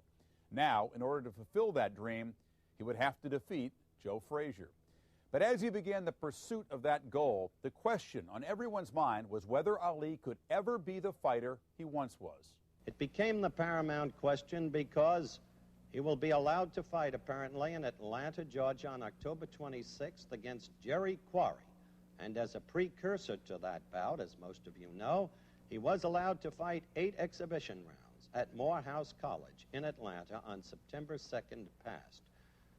Muhammad, I think right now we should establish what those 8 exhibition rounds established for you in your mind in terms of your ability to come back. Well, as you know, I only had a 10-day notice for that exhibition, which was really impossible to get in shape. But all I could do was really do a lot of running and road work. And mainly I was satisfied because 8 3-minute rounds, I was able to stay on my toes and constantly move. And this is the first thing to give in fighters, and mainly heavyweights, is their legs. They're tired and they can't keep moving and they take a lot of punches. And I was satisfied because I was moving. It's just about as good as ever, but just had a little extra weight on me. There it is now, Muhammad, just before the start of round 1 against Rufus Brazil. Must have felt strange. Well, yes, it really did. After being off 3 years and reading various write-ups about does he still have his speed, can he still dance, he's overweight, how would he look? Well, I wanted to know that myself. And if you notice, I'm concentrating and moving. I would say it's just as fast and punching now, just as fast as I did in my last fight. You think you're as fast there as you were against Foley? Right now, just the way I'm circling and jabbing and moving is just as fast as any fight that I've ever fought. The way I'm ducking the punches, the way I'm shooting them out and getting back is just as quick. As a matter of fact, I would say much quicker than all of your previous fighters who are in condition today. Look at your stomach. Well, that's natural. I only had a 10-day notice for this exhibition. I was up to 240 pounds, and now I'm 226 for that. I dropped from 240 to 226. Did you feel very quickly into that round, which we just looked at, that you still had punching power? Could you tell? No, I wasn't concentrating on punching power in that exhibition, nor hurting the fellows I was working with. I was mainly concentrating on my legs, getting in and getting out, because my defense is in my dancing ability. And if I'm right on my toes, I don't have too much trouble with getting hit. But my ultimate question is, do you know that you can still punch, and if so, well, I really don't know. I really can't say, because I haven't really went into training, and I haven't really been up against stiff competition in 3.5 years. So, but I figure if I conditioned myself, I could. All right, you're looking at action in the 3rd round. Muhammad Ali in the white trunks against George Hill of Philadelphia at 205 in the dark trunks. An exhibition, 4-round exhibition fought in Atlanta, Georgia, Morehouse College, September 2nd of this year. We're about ready to go into part of round 4 against George Hill. And I'll give you this, Ali, at the end of round 3, you really were punching swiftly with the hands. But let's take a look at round 4 and get a gander at the old-time Ali shuffle. You feel that you were the old Ali in the shuffle as you went against Hill? Did you? Yes, people wanted to see it, and they kept hollering from ringside, do the shuffle, and I thought I'd do it a couple of times. All right, let's take a look at it right now. There you go. Not too bad for an old man, 16 pounds overweight. There, I just did it. There it is again. And it's kind of rough because in the middle of it, if you don't watch it, you can be hit. And the people, as you see, were standing, and this is what they wanted to see. And my timing was just about accurate, and I was really surprised at myself. Well, that was it. There were your rounds against George Hill. And now a number of questions, I think, still remain for you to answer to the public. One basic one I will try to. As you know, for years, Muhammad Ali has not been allowed to fight. He couldn't get a license anywhere. There is a state senator in Georgia named Leroy Johnson. Georgia does not have a state athletic commission. The city of Atlanta does. Through the auspices of Senator Leroy Johnson, Ali got a boxing license in the city of Atlanta. That's how the exhibitions were held, and that's how presumably the fight against Quarry will be held. Now a couple of questions for you, Muhammad. First, do you look past Quarry even now to Joe Frazier? Well, right now I'm concentrating mainly on Quarry. Frazier's people said that they want a chance at the Rio Championship. Wherever they go, they hear my name, and people are constantly debating could Frazier defeat myself or not. And I think Frazier deserves a right to have a chance at the Rio Physical Championship.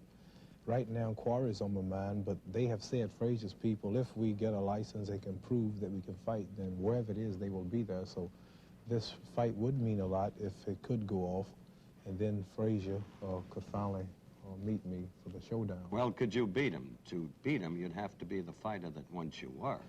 Well, I would have much more time. This Frazier fight was scheduled for this date. Now I'm glad it's not coming off, because I probably wouldn't have been like I should for Frazier. I won't for Quarry, but Frazier's much better fighter in a way than Quarry because he's stronger.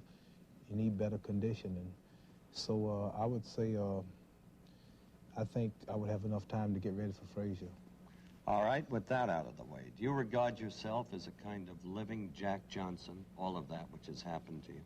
Well, no, I don't. Different things that he stood for and I stood for, complete opposite.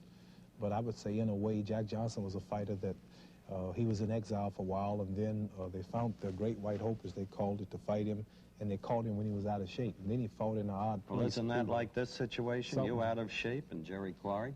Fight? You can look at it that way. All right, final question. Your greatest trial may not be in the ring. It may be with the American public, most of whom deeply resent your stance with regard to military induction. Are you prepared for what you might receive? Well, you say most of them, but I walk the streets every day, and I never run into hecklers. And mainly in Georgia, everybody was supporting the fight, and they were with it. And I look at all of the black youth today and all of the white youth, and they don't seem to have no hard feelings at all. And many of the public now, the senators and all of them. If Joe Frazier whoops Muhammad Ali, I'm going to get on my hands and my knees in Madison Square Garden, right in the rain, and crawl all the way to his corner, look up to him and say, "You are the greatest. You are the true champion of the world." And we'll crawl back over to my corner to a little bit. Having just seen Ali in a typical pose, we want you to see Joe Frazier the way he really is. Tense, dedicated, facing the greatest challenge of his life. But always, to relax Joe, there is his music.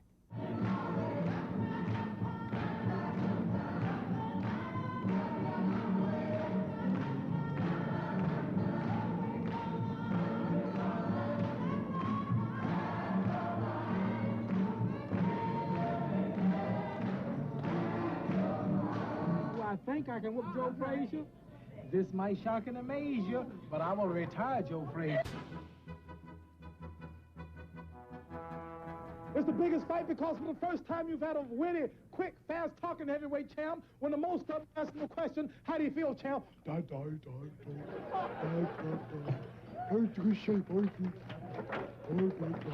The face that Ali put on to promote the Frazier fight infuriated Joe Frazier.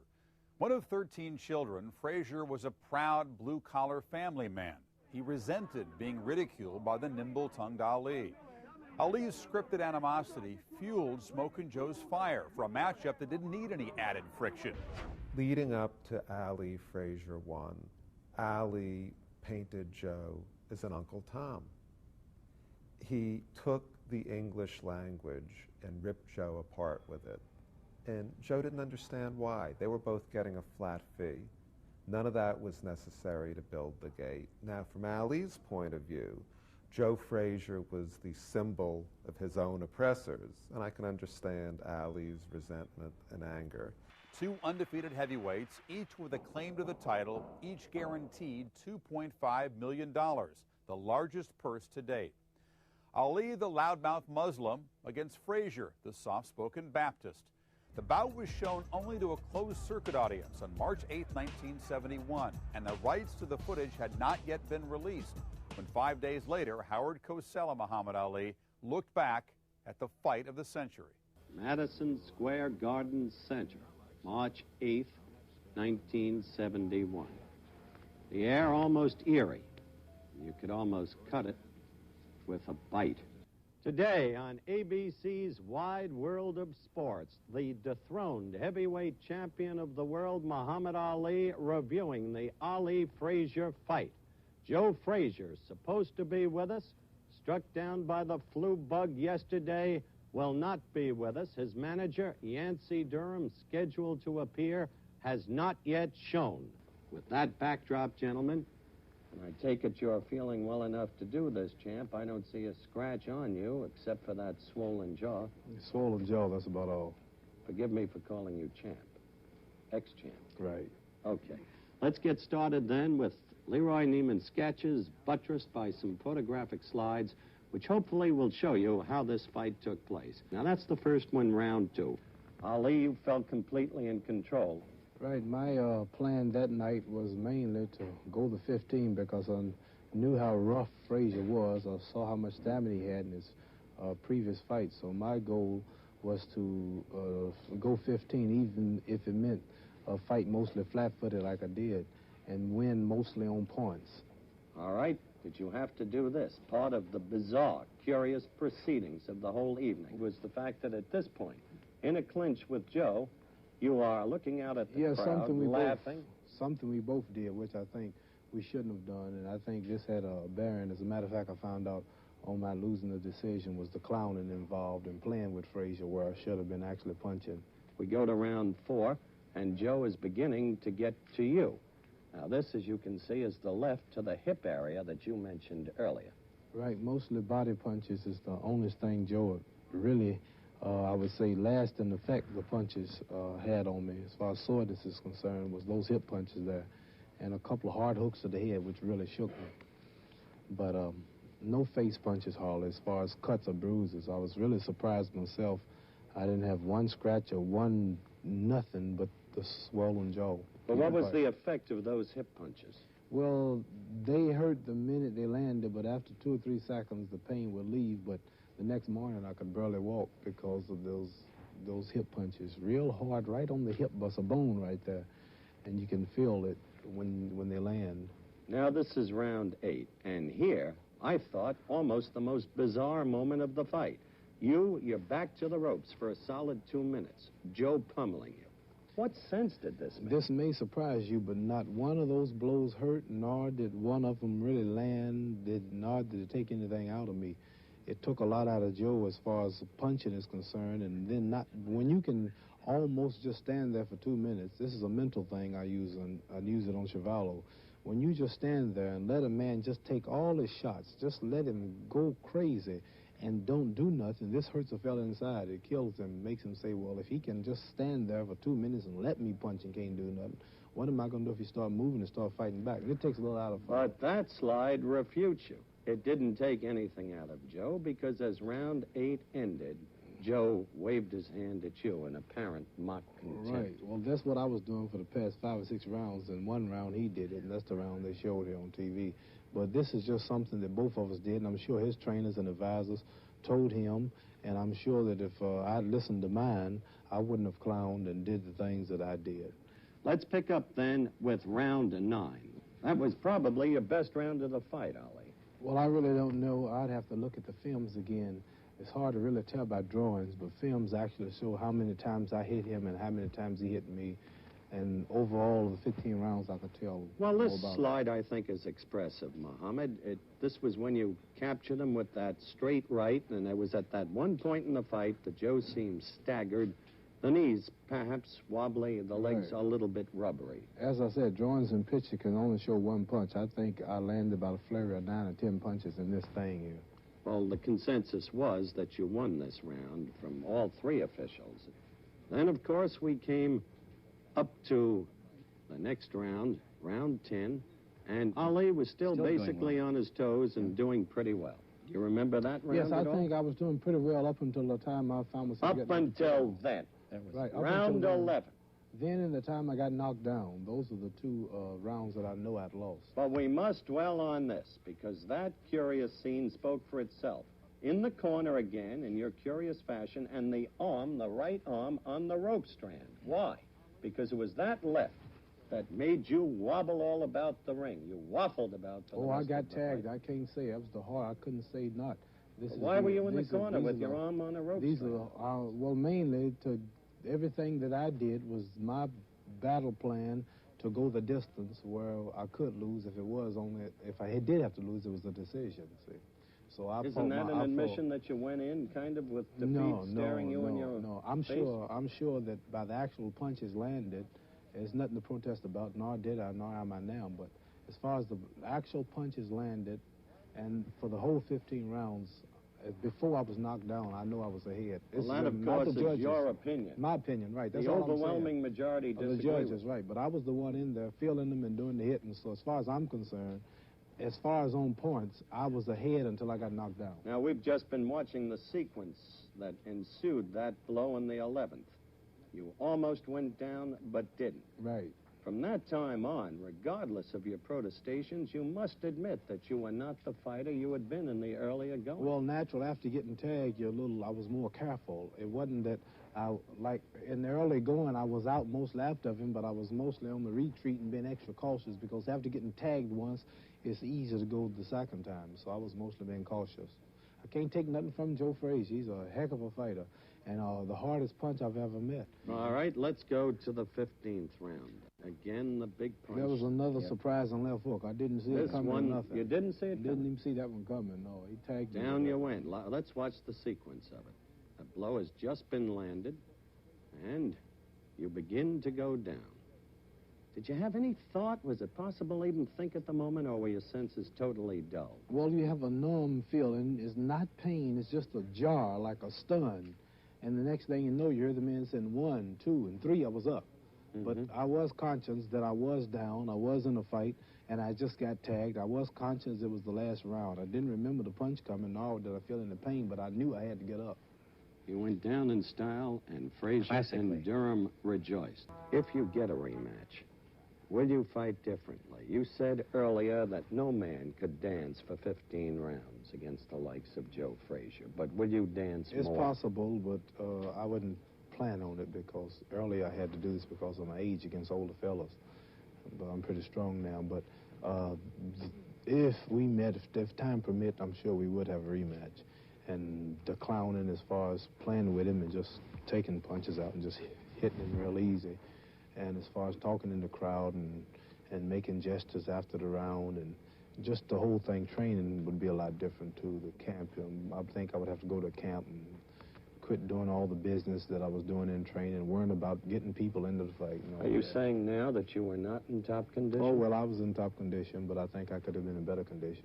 Like, for an example, I stayed in Madison Square Garden in a dressing room all that day, sleeping on a cot, instead of going out. There was too many people at the hotel, and to get back in the garden, it was too crowded, so we slept in the garden all day, which the rest wasn't exactly proper. But I could do a lot better. Were you happy about the promotion? After all, you have proclaimed yourself through all of the months and years the people's champion. And yet, 1 million or so people saw this fight, Muhammad. True, it brought you $2.5 million, but was this right, in your opinion? Was what right? The kind of promotion we had where... Well, it didn't bring me $2.5 million. I want to say here on TV, the federal government took from me and Frazier about $1,500,000. Then the New York state taxes took, plus that, $384,000. Expenses come to $200 and something thousand. So you take off $1,500,000. All right, that's so the let's get that straight. So we don't get it. $2.5 million. Quit telling people all the stories. I'm not telling anybody any stories, and there's no reason to involve the people with the fact that New York State slapped a jeopardy assessment against both you guys. Right. So we don't get the money. But tell me now, do you think it was right that all of the little people of this country couldn't see that fight? Well, I don't have nothing to do with it. I wasn't a promoter, and I can't say. I wished everybody could have saw it. But I don't know what the tickets sold in the theaters and all that wasn't my business. I had enough, my hands full with Joe Frazier. Don't you agree? I agree. I agree, and I want you to face the camera so that the jaw again can prove it. I did think you lost that fight. Well, I don't. I think I won most of the rounds, but that's just thinking, so my opinion. I think when Muhammad and Howard were together, there was such a mutuality of respect and a degree of relaxation.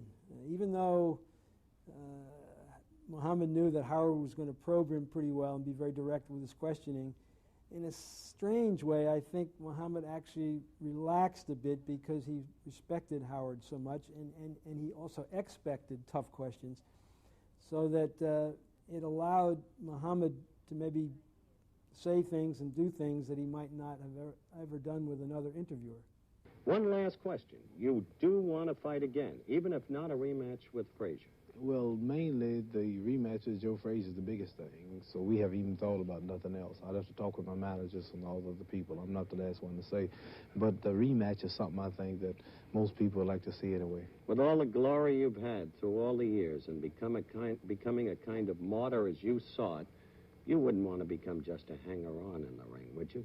Fighting a bunch of other also-rans? Well, I don't think we have no one else besides Joe Frazier that could give me a warm-up today.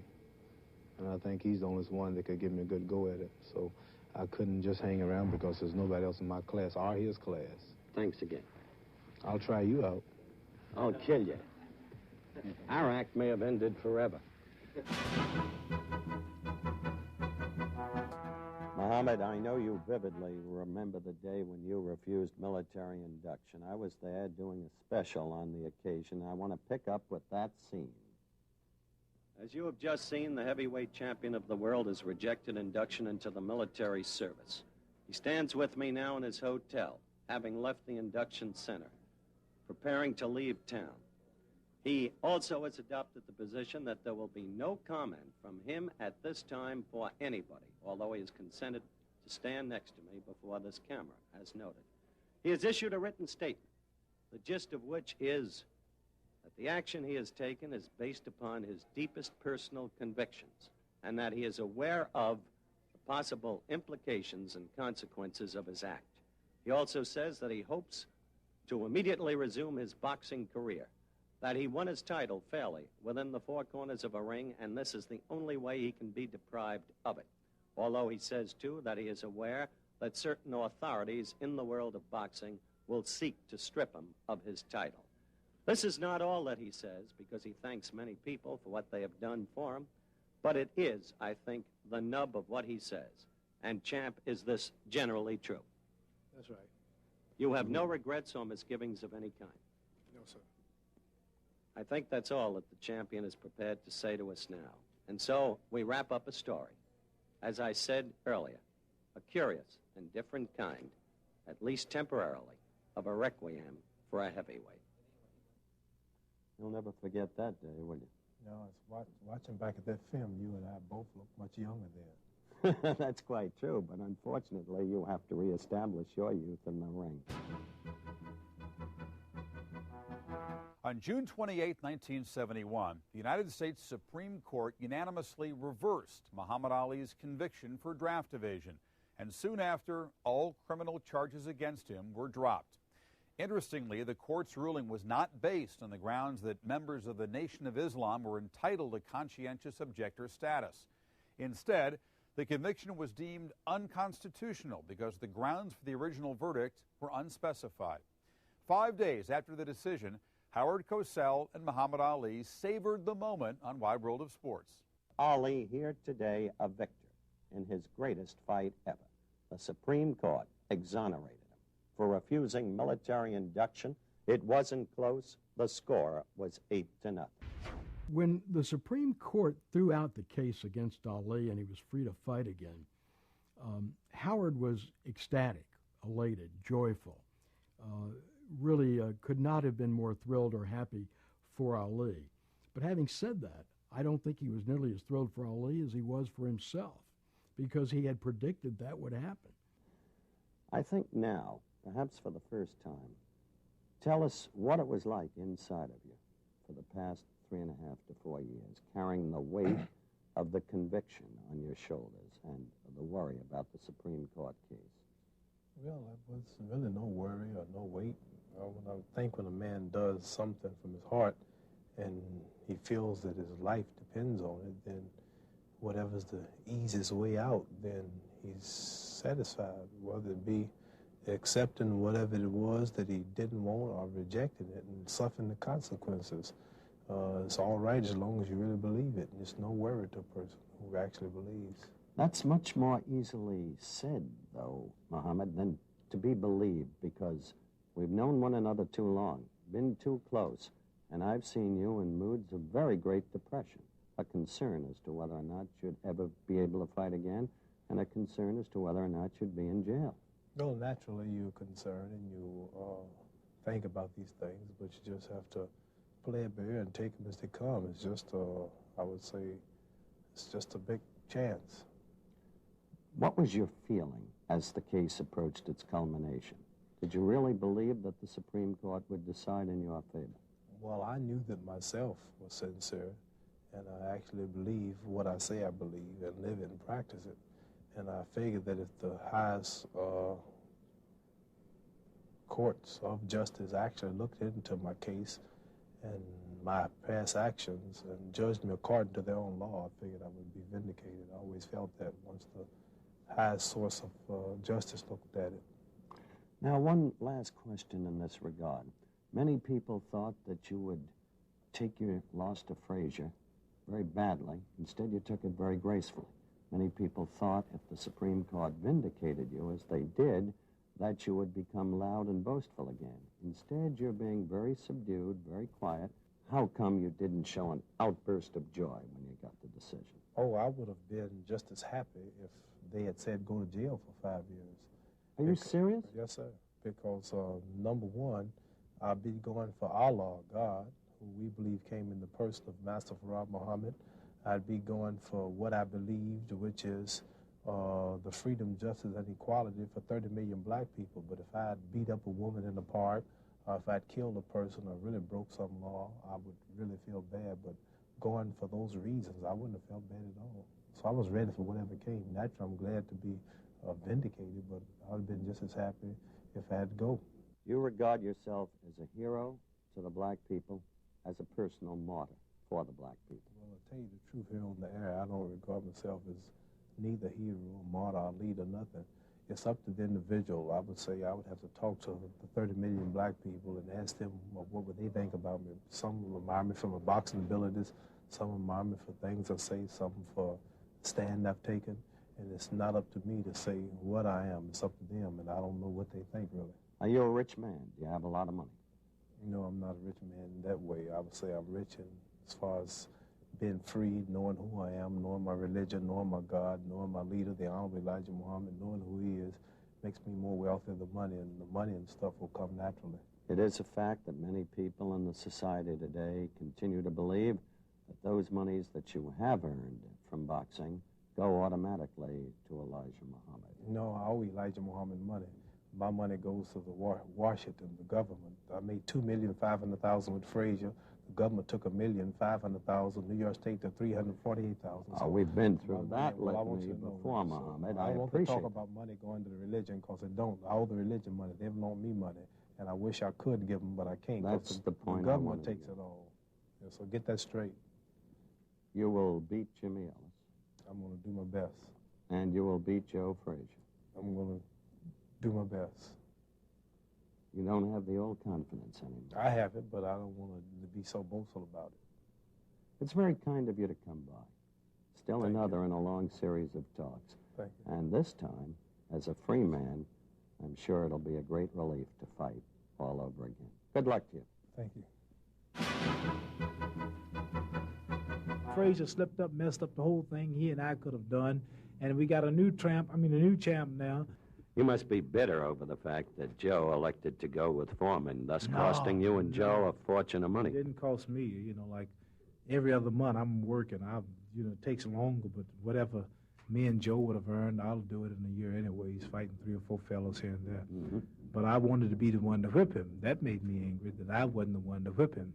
5 days before their rematch, Ali and Frazier got together on Wide World of Sports to analyze their first battle. The deplorable conduct of Muhammad Ali and Joe Frazier, which took place at the ABC studios on the occasion of the taping of the Howard Cosell show on January 23rd, demeaned the sport of boxing to such a degree that the New York State Athletic Commission is impelled to take punitive action. That was the Honorable Ed Dooley, chairman of the New York State Athletic Commission, at a press conference held in New York City yesterday morning, announcing the imposition of $5,000 fines against Muhammad Ali and Joe Frazier because of a skirmish between the two that took place during the taping of the bulk of today's show at our ABC studios on Wednesday past.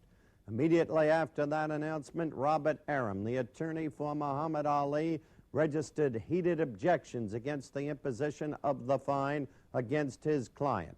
He said the fines were imposed based upon hearsay evidence only, And indeed, the members of the commission, including Mr. Dooley, admitted that they had not been present at the taping of today's show, and they further added that they had not seen the tape of today's show. I want to make it emphatically clear that upon request by any member of the commission or any representative thereof, ABC Sports would have been happy to have made the tape available for their viewing. Since they did not elect to do so, neither any member of the commission or any representative thereof, we are now able to show you, the viewers, and the members of the New York State Athletic Commission, for the first time, the taping that took place on Wednesday past. Sit down, Joe. Why you think I'm making? Sit down, Joe. Huh? Sit down quick. Why you think I'm making? The brothers are here. Doing this too? No. Sit down quick, Joe. Well, we're having a scene, as you can see, and it's hard to tell whether it's clowning or for real between the two fighters. This kind of thing has been going on all along in terms of promotion of the fight, and this time it seems to be for real, because Joe Frazier is really angry. Muhammad called him ignorant, and he's really angry. I don't think this one is clowning at all. It's a bad and an ugly scene, and it's unfortunate, I think, that it's happened in the middle of showing a classic fight between two extraordinary athletes. I think that Ali is probably clowning, but there is no question in my mind that Joe Frazier is not clowning. They threw off their respective earpieces, microphones. Joe Frazier's watch came off. There was a wrestling bout on the floor, and we're really very sorry this happened. And there's no question about it. Joe Frazier is leaving the studio now, and he is deeply upset at Ali calling him ignorant. I'm sorry, Joe. I'm sorry, Joe. We're going to try and get this back, and we'll be back in just one moment. Monday night, you be on time. Everything that happened between Cosell and Ali was spontaneous, and you never quite knew what was going to happen. Quite honestly, the only one that we might have actually provoked was the scuffle in the studio. And when I say we provoked it, if you look at tapes up to that time, whenever we did interviews with two combatants, we inevitably had Howard sitting between the two combatants. But at that point in time, Ali and Frazier were in a war of words with each other, and I made the decision to have the two of them sit next to each other and have Cosell apart from them rather than sitting between them. Quite honestly, hoping that there'd be some verbal sparring between them. Never in the wildest dreams expecting it to become a physical bout on the floor of the studio. Well, I loved it. I thought it was I thought it was great theater, and I thought it was terrific for Wide World of Sports, and it was, I mean, unlike the normal pre-fight interview that's to hype something, here was real emotion.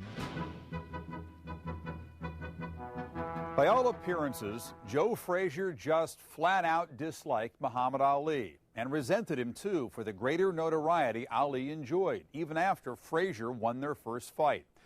Ali never hesitated to call Frazier ugly or ignorant, while Frazier insisted on calling Ali clay.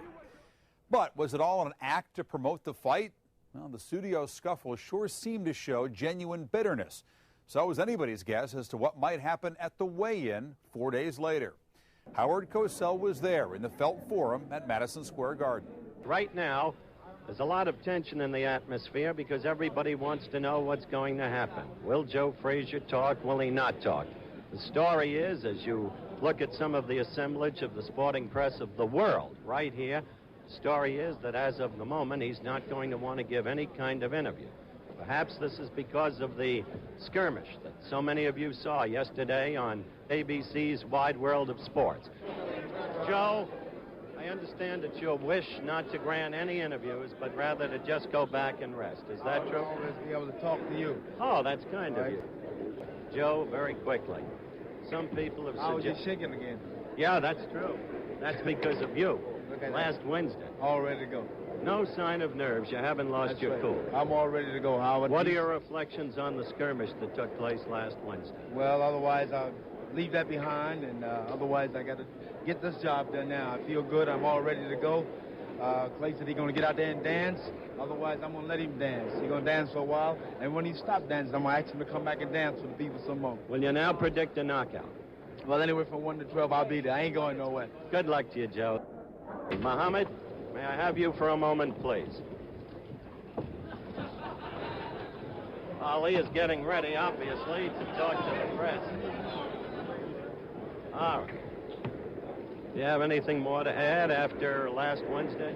I'd like to say one thing. You gave me a lot of trouble in the past. And I've been waiting to get you on a live show. Because what I'm going to do at this moment... To seek to take my hand. No, not that. What I'm going to do this moment, I want it live so they can't erase it. I've been paid a great sum of money to slap you. Come on up here. I must say, you accused Joe of losing his cool last Wednesday. Joe was up here before you, and I've never seen him cooler or more confident. Well, I think that's because he insisted that he didn't want to be in my presence because he's nervous, he's frightened, he knows I'm ready. I'm weighing exactly what I weighed when I fought Sonny Liston 10 years ago. I'm stronger. I'm going to be dancing, floating like a butterfly, stinging like a bee, and I predict that this shall be no contest. George Foreman said earlier today. Yeah, George Foreman, you've heard. Why do you want to make him famous? Why not? He's the champion. No, I know George Foreman. He said you in the past have never fought like a big man. He says if you fight like a big man on Monday, you can win the fight. Well, if he fights like a big man, I don't want to look like a big man. That's a knock at George Foreman. I'm not worried about George Foreman or Joe Frazier. All right, what's your actual prediction for the fight, once and for all? Well, I'm not predicting around Howard, but I predict that I'll do what I should have done the first time. This will be a amateur meeting a great professional. This will be no contest. All right, final question. So much talk about your hand, and I asked you about it last Wednesday. What's the truth of the matter? Is the hand better than it's been? The hand's in good shape, Howard. Nothing's wrong with my hand. Nothing wrong with it at all. It's better than yours. See how yours is shaking? I don't know why you're frightened. I'm not going to slap you. I have no fears of your slapping me, and the hand is shaking because of an allergic reaction to a penicillin shot, if you must know. You wouldn't know about that, would you? In any event, good luck to you, champ. Thank you, Howard. Former I want champ. everybody to be there early because they have an energy crisis. Got a call from Washington, told me if I could cut this fight short, it would have kind of helped things out. That's it. That's our show today. ABC's Wide World of Sports. The combatants resumed the pattern established in their first meeting. Ali jabbing and throwing combinations from a distance, covering up when Frazier got in close. While Frazier pursued, bobbing and weaving, angling for an opportunity to unleash the left hook. But this fight lacked the intensity of the first one. Ali's jabs got in, but he did less damage. And Frazier threw the hooks, but they were less effective. Ultimately, Ali's superior boxing skills made the difference. In 1972, Muhammad Ali fulfilled one of his dreams when he purchased a training camp in Deer Lake, Pennsylvania. The self-contained facility included a gym, a dining hall, and cabins for Ali's entourage and guests. Howard Cosell visited Ali there a few days after his victory over Frazier. Cosell had often doubted Ali's capacity to regain his former glory. But after Ali's performance in Super Fight 2, Cosell was a believer once again.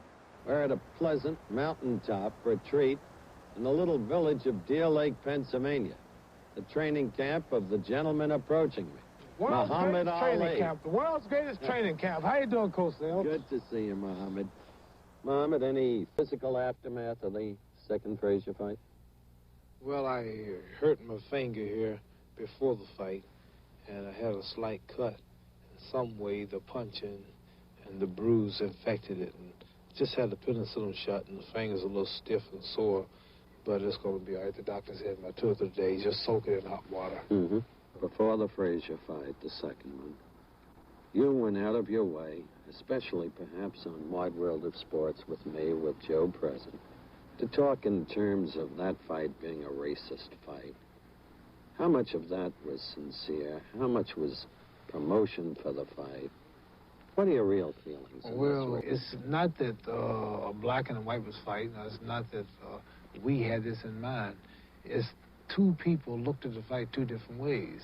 And the various bigot reporters, who I consider a bigot, and the way they talk and act, which is, I expect and I understand, it's just the nature.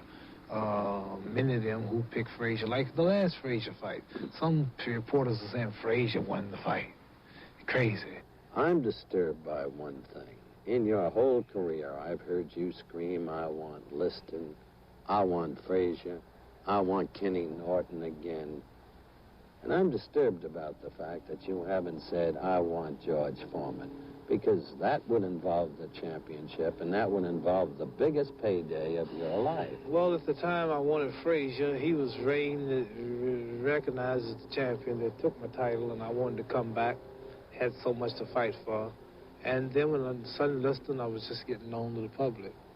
But right now, I really don't want, it's a strange thing, I'm not anxious to fight George Foreman. Like, we had 1 billion people watching the last fight, the biggest event in the recorded records of the planet Earth's history. And the Garden was sold out weeks in advance. People getting $1,000 for $100 tickets, $200 for $20 tickets. So what I'm saying is, I don't need the crown to be recognized by the people of the world who fill the arenas. So this is why I'm not so anxious to fight George Foreman. But until and unless you do and beat him, there will be a percentage of people who say, or who will say, oh no, he doesn't want to fight Foreman because he knows he can't beat him. He's afraid of him. Well, I'm not afraid, and I'm not anxious to fight him. I'm constantly aware of him. I'm getting older now, and I have a few years left, not many. And I don't plan to go a few years, just 1 more year. But I always check myself after each fight because I'm more vulnerable to punches now. You only plan to fight 1 more year? Yeah, probably 1 more year, at the most year and a half. And that's it.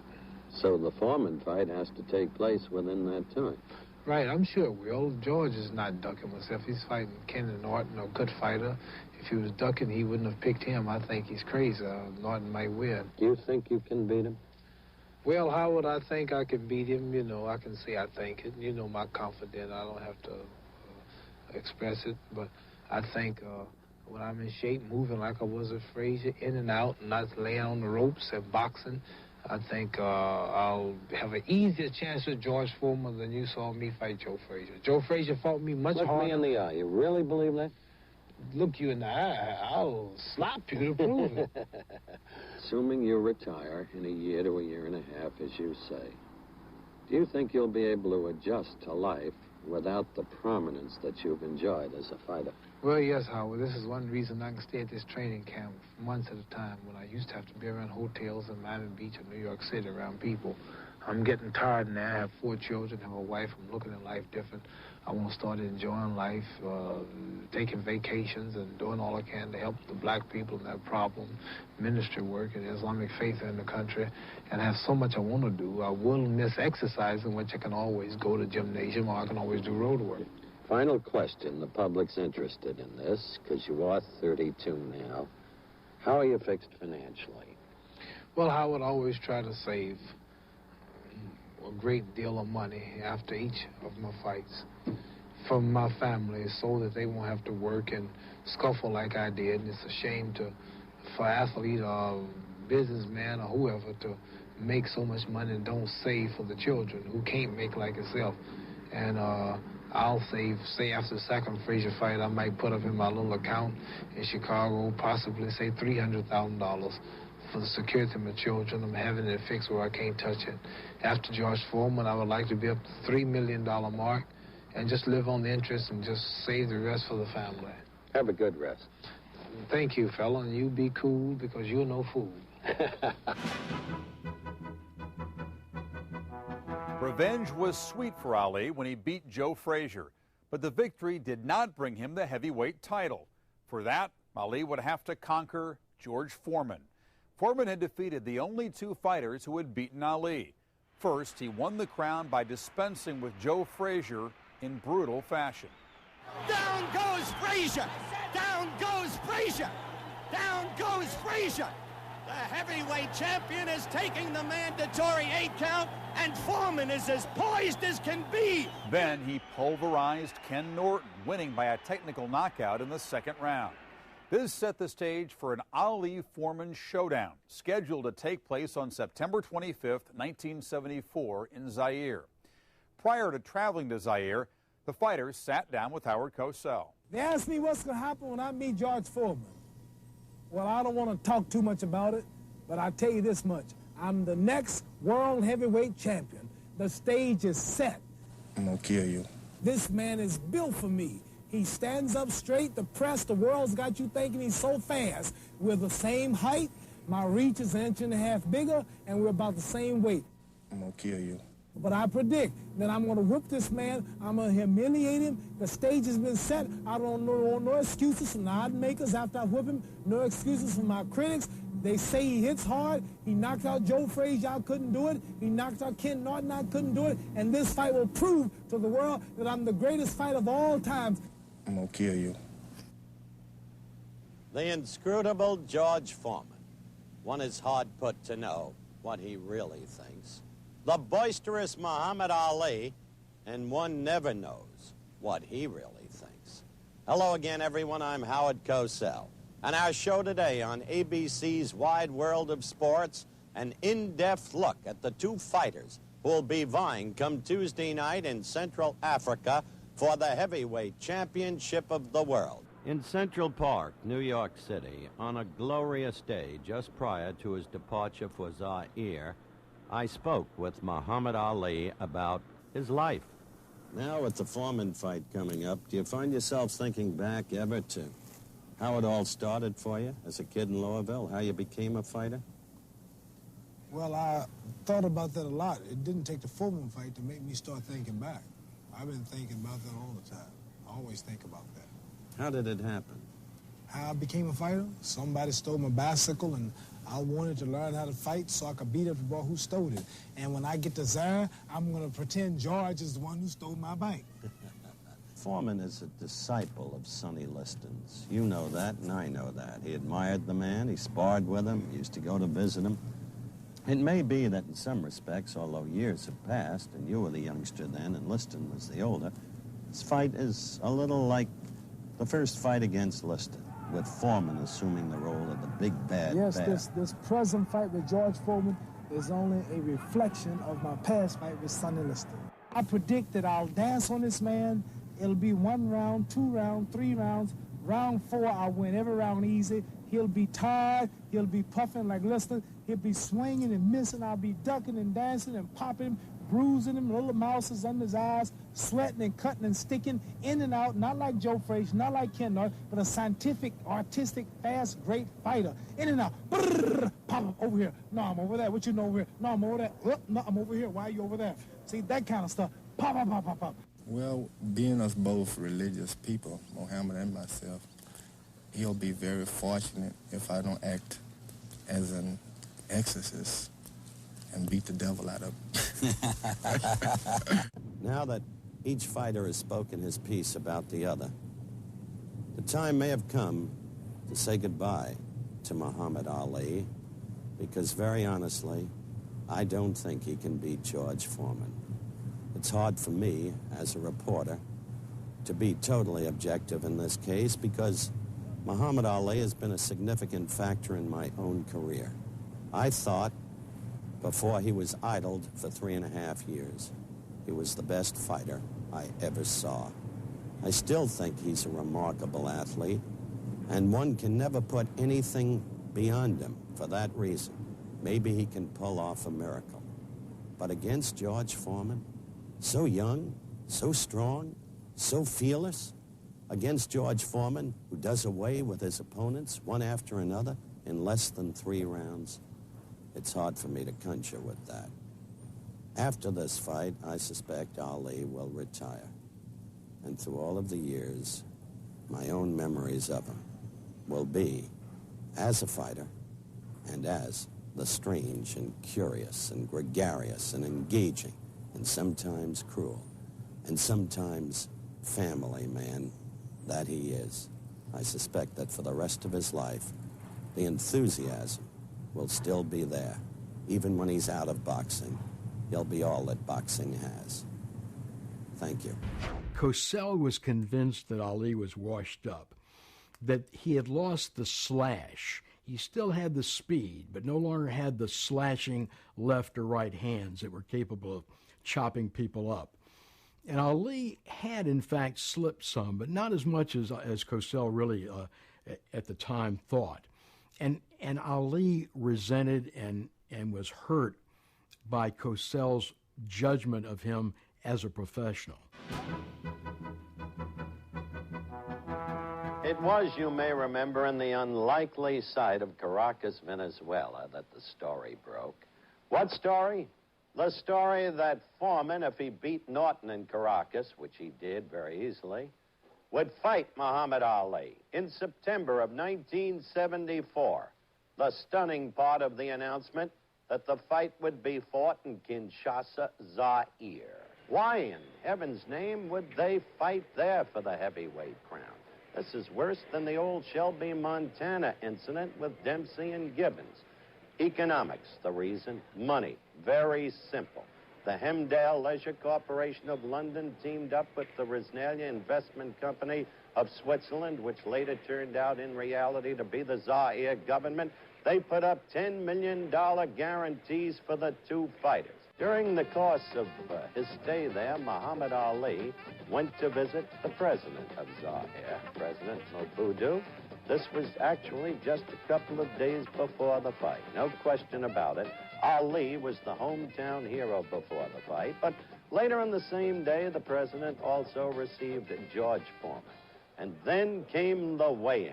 And Ali, a little heavier perhaps than some had suspected he might be, 216 plus.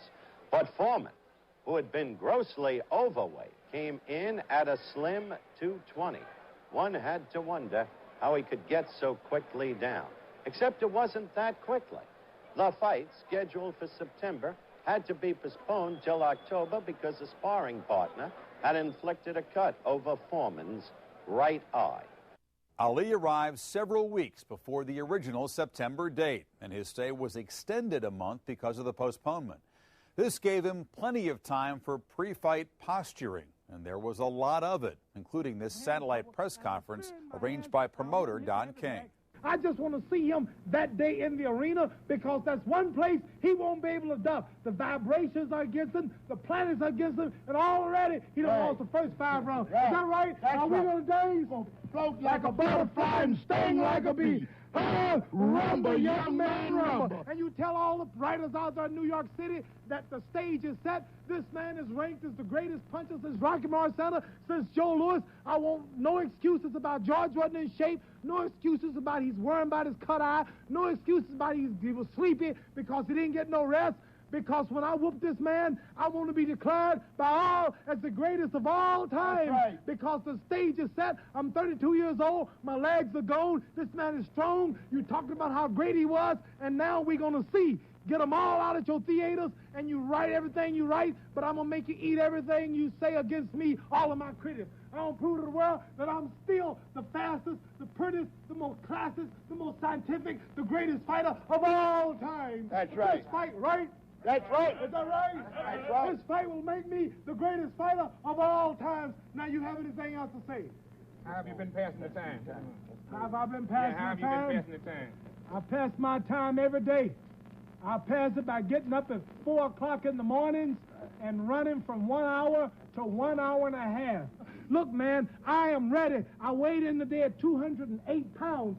208, which is 4 pounds lighter than I was with Sonny Liston, and I had to take off tomorrow and maybe the next day because I'm in shape. I'll dance every minute, every round, and I want George Foreman for men and this man over here, Henry Clark, the number 6 contender, to go back and tell the man to be ready for a dance.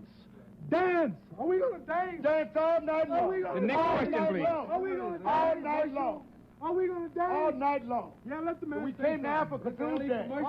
Came to Africa to dance. Let the man talk. Jack Saunders of the New York United Press wants to know, win or lose, will you continue fighting? No, I'm planning to retire as soon as I win, and it will not be no lose. Now, let me tell you something. I'm going to float like a butterfly and sting like a bee. George can't hit what his hands can't see. Now you see me, now you don't. He think he will, but I know he won't. They tell me George is good, but I'm twice as nice. And I'm going to stick to his butt like white on rice. That's right. That was the greatest of all time. Of all time. All time. And they all going to bow. Mohammed, you was born to do. Are they all going to bow? All of them go bow. Are we the greatest? Greatest ever did. Are we going to get him? The bee going to be floating. It's the stage, It's sir. singing all the time. Oh! 24th of May Stadium, and a very good crowd on hand, and there is Muhammad Ali approaching the ring. Ali was extremely composed, the crowd overwhelmingly with him. Also composed at ringside, former champion Joe Frazier. Joe Frazier, who knew what it was to be impaled upon the fists of that man, George Foreman, finally arriving in the ring. Within a 12-week span in 1974, two events rocked the world. First, Richard Nixon resigned the presidency. Then Muhammad Ali regained the heavyweight title, 10 years after he had defeated Sonny Liston to capture it, and 7 years after it was stripped from him. Always one to seize the moment, Ali recited before his fight with Foreman, "You think the world was shocked when Nixon resigned? Wait till I whoop George Foreman's behind." Looking back over his career, Ali has said that the fight where he looked the best as a fighter was the Cleveland Williams fight. The fight that was the best for fight fans was the third Ali Frazier fight, but the fight that meant the most to him was beating George Foreman to regain the heavyweight championship of the world. Fight prognosticators predicted a Foreman victory, while Ali fans and even some members of his own camp feared the worst for their hero. On October 30th, 1974, at 4 a.m., a time chosen to accommodate the American closed-circuit audience, 60,000 fans were assembled in Kinshasa, Zaire.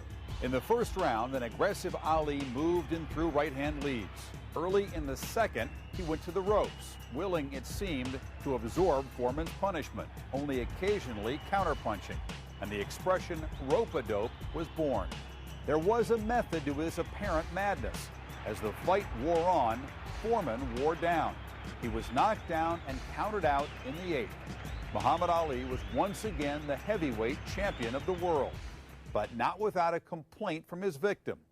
Did Foreman get to his feet before the 10 count ended? 3 months later, Cosell and Ali took a closer look on Wide World of Sports. When and why did you adopt the strategy or the tactic of using the ropes? Second, why did it work against Foreman and not against Frazier? I adopted the strategy. After the first round, I was a little tired than I should be because I had to do a lot of extra moving to stay out of his way. So I figured I would rather go to the ropes and lay there. I figured this would tire the man out, and it did. And if the man was powerful, if he hurt me, I was going to move. The reason it didn't work against Frazier is because at the time I fought Frazier, the first time is when I did it, not the second time. I was off 3.5 years, and I didn't have the stamina. He was stronger than I thought he was. Joe Frazier had really a harder punch, I think, than Foreman. Let's go to round 1, okay? You call it now. My strategy now was to feel him out to see what he had. I heard a lot about his power, and right away I'm going into my regular style, punching and moving. I figured that he was slower than he was. I'm surprised he was as fast as he was. You see, he's following me. He's just stalking me. He's cutting the ring off as he said he would do, and I'm going to have to take 3 steps to his 1. So this is, right now, I've started to form my strategy. Well, I won't be able to keep this up because this man is real tough on my thing. So right now, my main goal is to stay out of his way of the so-called knockout punch. He would have knocked out Joe Frazier that night. He would have knocked out Ken Norton that night. He would have knocked out anybody that night because very few fighters can move like you see me doing. All right, round 5 now. Well, right now I'm coming out from round 5, realizing we got 10 more long rounds to go, really 11. And at the pace he's going, I know there's only in a matter of time that the man's going to either fall flat on his face or he's going to have to quit. Because this man is not a scientific boxer, but he's strong. And right now he's just concentrating on getting in the ropes and just like a barroom fight, just just a street brawl, a war. Just go at it, like you see him doing now. The right next to him throwing a lot of punches, and these punches are not really hurting. Fifth round was a good round for him, even though he didn't hurt you. He won the round. I would let him win even the 5th, 6th, 7th, 8th, and 9th, and 10th if I know that he wouldn't be able to stand for the last 5. And he could win those rounds without really hurting. He's winning these rounds, he's throwing punches, but they're not really hurting. And I'm realizing if you watch him, he's really getting tired now. He's throwing them, see? And he just, right now, he wants to just stop. And I know this, so I'm standing there hoping he keeps throwing them. He still got that punch. He hit me, but I was good enough and scientific enough to let him punch himself out to where he lost the effect. But for the first 4 or 5 rounds, he'll knock out anybody else today in the world. So I don't want these other fighters thinking that they can all pick George Foreman and start beating on him because they can't do what I do. All right, let's pick up with round 8, Muhammad. Round 8 here, as you see, I'm still on the ropes, and I'm doing a little more punching this round. I figure I might be behind for the next 2, and I don't want to take a chance on him being able to go like that all the way, which I figured he couldn't. So this round, I'm starting to do a little more boxing. You'll notice I'm throwing more punches and moving just a little bit. Though he just missed a hard one. And this is what I predicted would happen for the fight from watching his previous fights, that he'd be swinging well and missing a lot of punches. You can't see the effect of my punches are his here on the screen, but these are much harder than they look. All right, now watch closely. We're coming up to the crisis. You can't see these punches if they hurt. They don't really show. Now, it was a left and a right, and a left and a right, but it didn't look hard, but it was pretty hard. It was on the back of the head, like on the side of the head. That was hard, and that was hard. Didn't look like it, and that was hard. That's hard. Now, he's real tired now. He's going down, but he's tired also. You got to remember, he's not only dazed or unconscious now, but the man, he's breathing. The man is tired. You did not hit him as he was going down. No, I'd never try to do this. Some fighters do that, but I'd never do that. All right, Muhammad, we've seen your flurry of knockout punches. Now let's look at it again, this time with our clock superimposed, to seek to answer George's charge that he was victimized by a quick count. Down he goes. Yes, he said he was up before the count struck 10, and we'll see now. Now there's 1, 2, 3, and you'll see that he was still on one knee at the count of 10, which is illegal. He's supposed to be up on 2 feet standing upright. There's 9, and there he is at 10, so the count wasn't too fast. That charge done away with, we must now make note of the fact that the countdown occurred after the round had ended. There was no saving by the bell, this being a championship fight. Okay. Throughout this show, you've insisted George deserves another chance. What does that mean? Will there be a rematch? Because I think he put up a good fight, and this first time he's ever been knocked out. He's a man's entitled one mistake, and he gave me a shot at it, and I think he deserves another chance. Joe Frazier, we have a deal with him offered, and it seemed to be that the people want Frazier more than Foreman, but if it's up to me, Foreman's going to be first and then Frazier. Mm-hmm. Well, what's this nonsense about fighting both of them in one night? Oh, you call it nonsense. The American and European boxing authorities might say it's illegal, but I think that I can do things other fighters can't do. And I want to fight Joe Frazier and George Foreman the same night. Hank Aaron's record was broke. Floyd Patterson was first to retire. Babe Ruth's record was broken by Hank Aaron. Babe Ruth, right.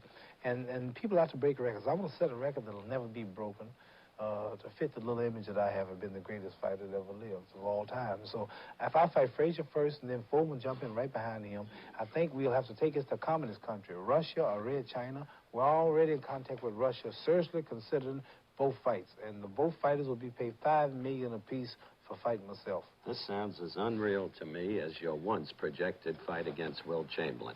I want to thank you so much for coming by. You've become a towering figure on the international scene by virtue of your victory. And thank you for following me around and getting the ruler's praise also. And thank me for having picked George Foreman to beat you, for which I again apologize. Good luck to you. Thank you, you are Howard. The greatest. Thank you, Howard. Now, let's go back to Jim McKay. I won Cosell. For the rest of today. I won Cosell. And he won the hearts and admiration of people the world over. Through his exploits in Zaire, Ali was showered with accolades, and the Rumble in the Jungle remains the second highest-rated Wide World of Sports broadcast. After Muhammad Ali knocked out George Foreman in 1974 to reclaim the heavyweight title, Howard Cosell remarked that he had become a towering figure, the most recognized face in the world. Not one to rest on his laurels, Ali did not retire, as he had so often proclaimed to Howard he would. In fact, he went on to fight 4 times in 1975. The first fight was a classic case of the sublime to the ridiculous, as Ali followed his win over Foreman with a bout against a 35-year-old journeyman from Bayonne, New Jersey, Chuck Wepner. Wepner's tendency to cut had earned him the nickname the Bayonne Bleeder. Despite the mismatch, Ali, because of his title and stature, was guaranteed $1.5 million. But the Ali show began the day before the fight at the weigh-in, and the unflappable Howard Cosell was there. I'm fat. You heard all about how fat I am? I'm out of shape, and don't touch me. You've been driving with me for a long time.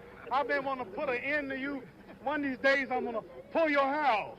All right. Get on the scale. Let's check your weight. I'll get on the scales and tell everybody how fat Muhammad Ali is. The other day, you were telling me about I'm the greatest of all time. When I worked for me, it ain't been but a few months. Now you're going to criticize me about how big and fat I am. I thought I was the greatest. I just whooped George Foreman, didn't I? On the scale, Muhammad.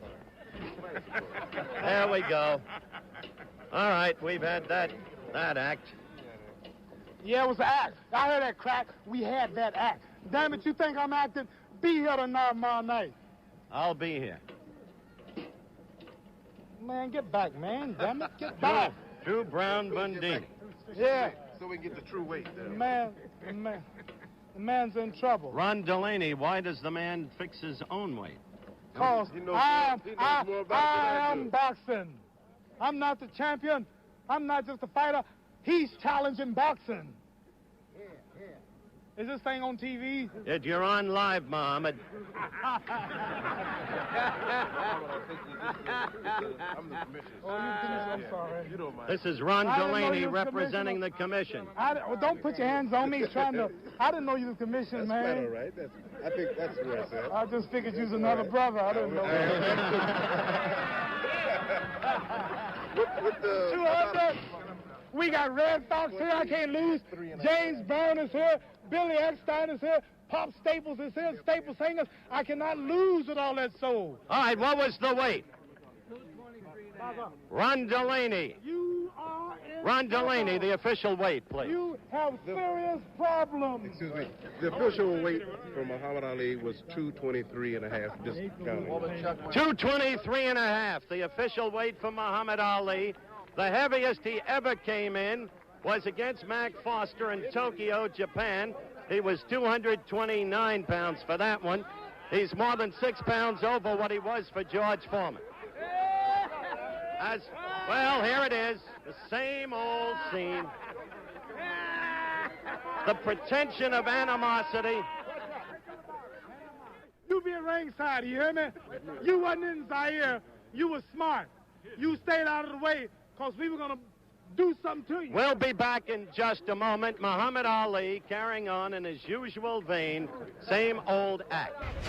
I think there was a natural rapport between Ali and Cosell because at the bottom, both were just gigantic hams. Both loved the sound of their own voices. They loved the contentiousness that their interaction created. They loved the center of the stage. You almost had to drag them off of it. We're back at the Cleveland Coliseum live.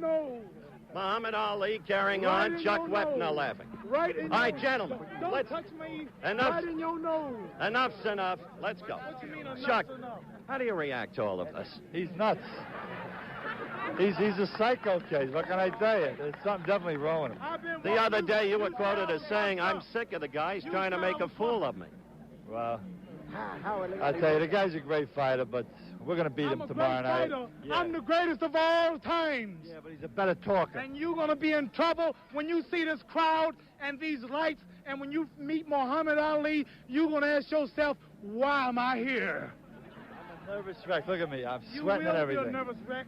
Yeah, I'm a nervous wreck. You'll be here tomorrow. Keep talking. What you going to do? Tell the people. Don't get scared because you're on television. What are you going to do? I'm going to whip you. I'm going to surround you and whip you. You're going to whip me? What about picking me up and throwing me out of the ring? Yeah, I might do that. You're going to throw me out of the ring? Right, I might throw you out of the ring into the second row. You really looking for trouble, ain't you? Yeah, I know, I am. You really want trouble. I'm going to mess up that pretty face. You're going to mess up my face? Yeah, that's right. Mess up that What face. you mean that's right? That's right. That's right. That's right.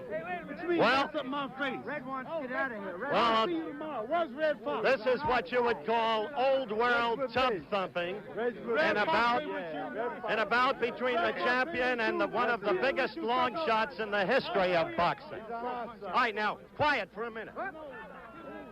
Quiet, quiet. Let me go. All right. All right. Muhammad, come back here. I need him 1 more minute. All right, champ, you've been doing all the talking. You've done all of your tub thumping live on television. Is it live? What round will you knock him You out? always, I'm not calling around. I want to say one thing while we live and you can't erase this. You always said, Muhammad, you're not the man you were 10 years ago, right? Right. Well, I'm going to ask your wife, are you the man you was last year? You'll get a quick answer to that. This was the scene this Monday night past in the Cleveland Coliseum as Muhammad Ali entered the ring to defend his heavyweight title against a challenger named Chuck Wepner. Coliseum is the right name for the place because the atmosphere was akin to that in the old Roman Coliseum, with everybody expecting the Lion to eat up the Romans and everybody expecting Ali to eat up Chuck Wepner. The atmosphere was almost circus-like, as Ali, looking over at Wepner, whom you now see at the bottom of your screen, first shadow boxes, and now begins to give it some of the circus atmosphere. Al Braverman, Wepner's manager, pushing Wepner against the ropes as Ali begins, like his old movie reruns, to taunt the challenge. Now the introduction of the once great heavyweight champion of the world, Joe Louis, as he climbs into the ring. And again, the clown atmosphere. Ali presumably sparring with Joe Louis. Once, if the two had been able to meet, each in his respective prime, it might have been some battle. And now the introduction of another former champion who has beaten Ali once and lost to him once, Joe Frazier. And Frazier is in superb shape, trim as can be, coming off his recent easy victory over Jimmy Ellis in Melbourne, Australia. He gives the good wishes to Chuck Wepner and manager Al Braverman. And watch this. Goes over to wish Ali luck. But Ali won't let it stop there. Taunting Frazier now. Don't go too far, Muhammad. Joe's in shape and you're not. As Joe takes off his jacket. Hello again, everyone. I'm Howard Cosell. Today, another step in the saga of the unpredictable heavyweight champion of the world, Muhammad Ali. His heavyweight title defense of last Monday night in the Cleveland Coliseum against a relatively unknown challenger named Chuck Wepner. It was labeled in advance a classic mismatch. Wepner, perhaps the biggest underdog in boxing since Johnny Paycheck fought Joe Louis when Louis was running his Bum of the Month club. We're not going to sit here and tell you it was a great fight. It was nothing of the sort. But I will tell you this. There were moments of interest, and out of it emerged controversy. The kind of controversy that seems always to evolve whenever Ali steps within the four corners of the ring. The controversy here first came in the form of rabbit punches, illegal blows to the back of the head. Wepner resorted to the taboo tactic from the opening bell. There's Wepner again to the back of the head, and again, Ali pushing him off. Ali has done no punching whatsoever in this round. Wepner, now Ali responds in kind, feeling he's had enough of the rabbit punch. He used it himself 4, 5, maybe 6 times in a row. Ali motioning, touching the back of his head. Look at that, his arm thrusting off Tony Perez. Perez warning Ali, even as he had warned Wepner earlier. But Wepner ignored the warnings, and Ali's frustration soon turned to anger.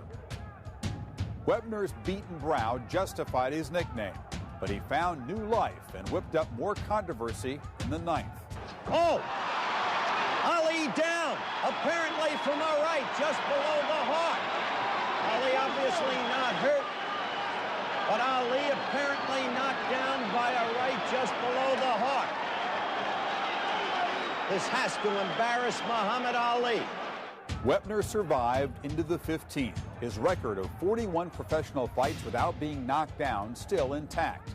But his opponent this time was Muhammad Ali. I think you could count on the fingers of one hand the number of people who expected this fight still to be alive in the 15th round.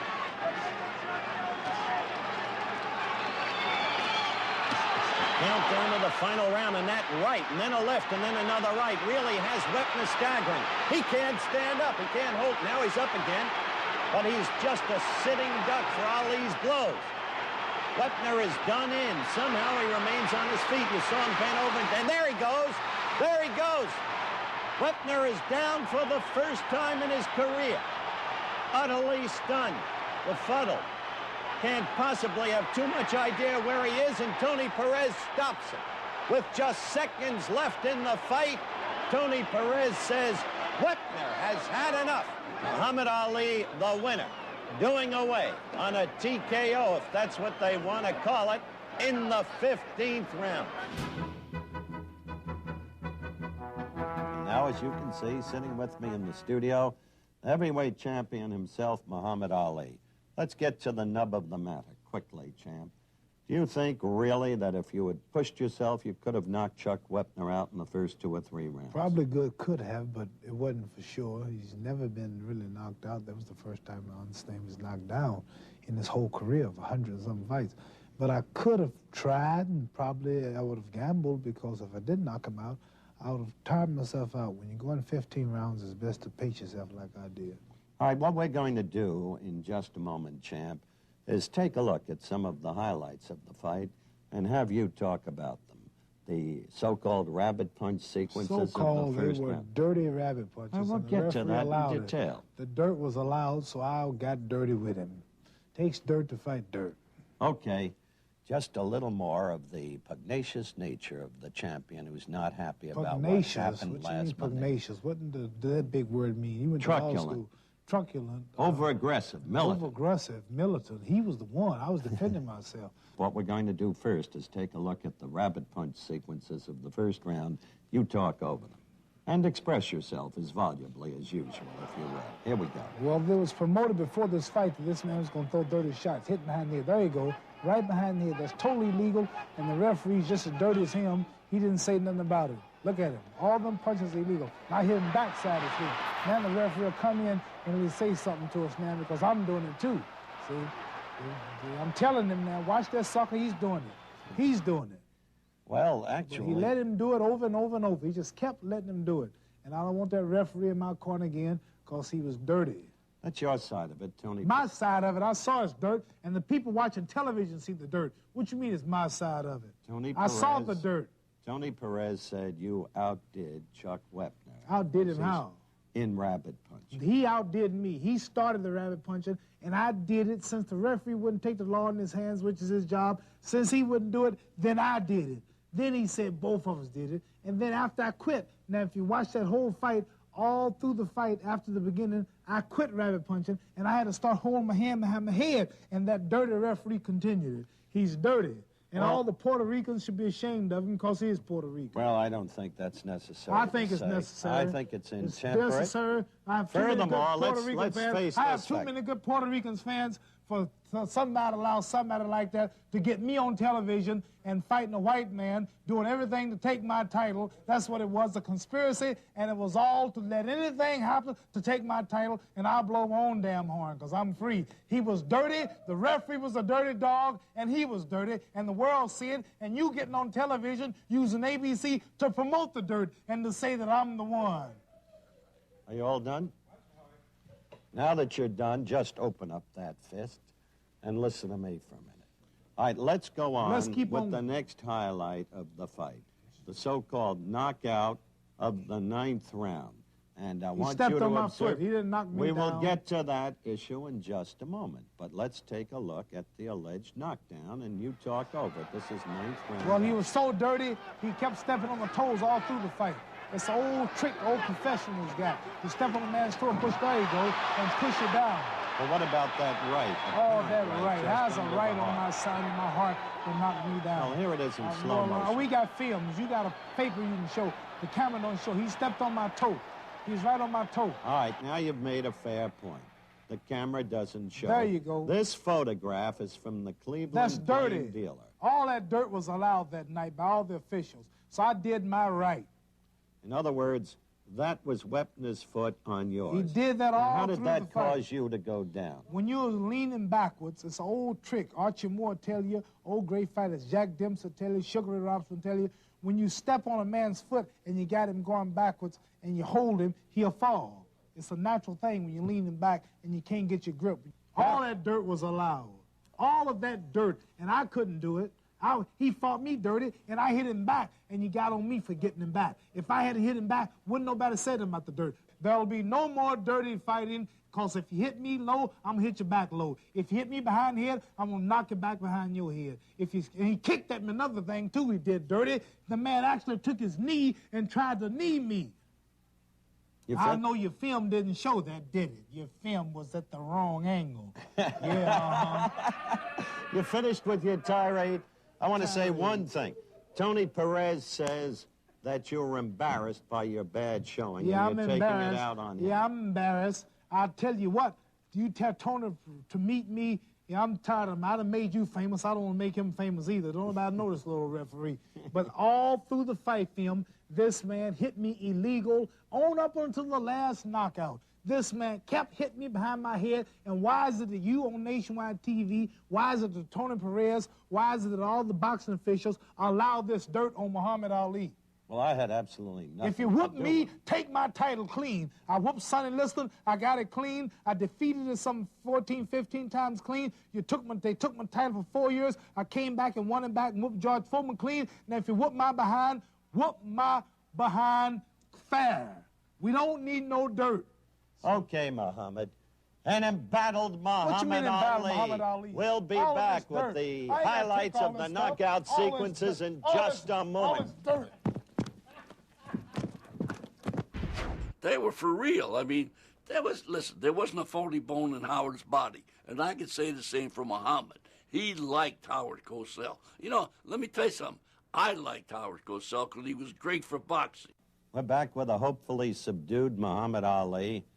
And this will be the last round, champ. You in the 15th, knocking out Chuck Wepner. As the tape comes up, I'd like you to do the voiceover. My main thing is to find an opening, tag him, and really convincingly win this round. And watch him close. You see him hitting me behind the head there. There you go. Those rabbit punches. And some words along here I did catch him. There you go. I just caught him. Now the main object I see is dizzy and falling around the ring. My main object now is to stay on him and not let him cool off, keep him numb, keep him shook up, and realizing that another fight with Foreman, Frazier, everything laid on this, and now I knew I'd have won the fight with no doubt. Well, that was it.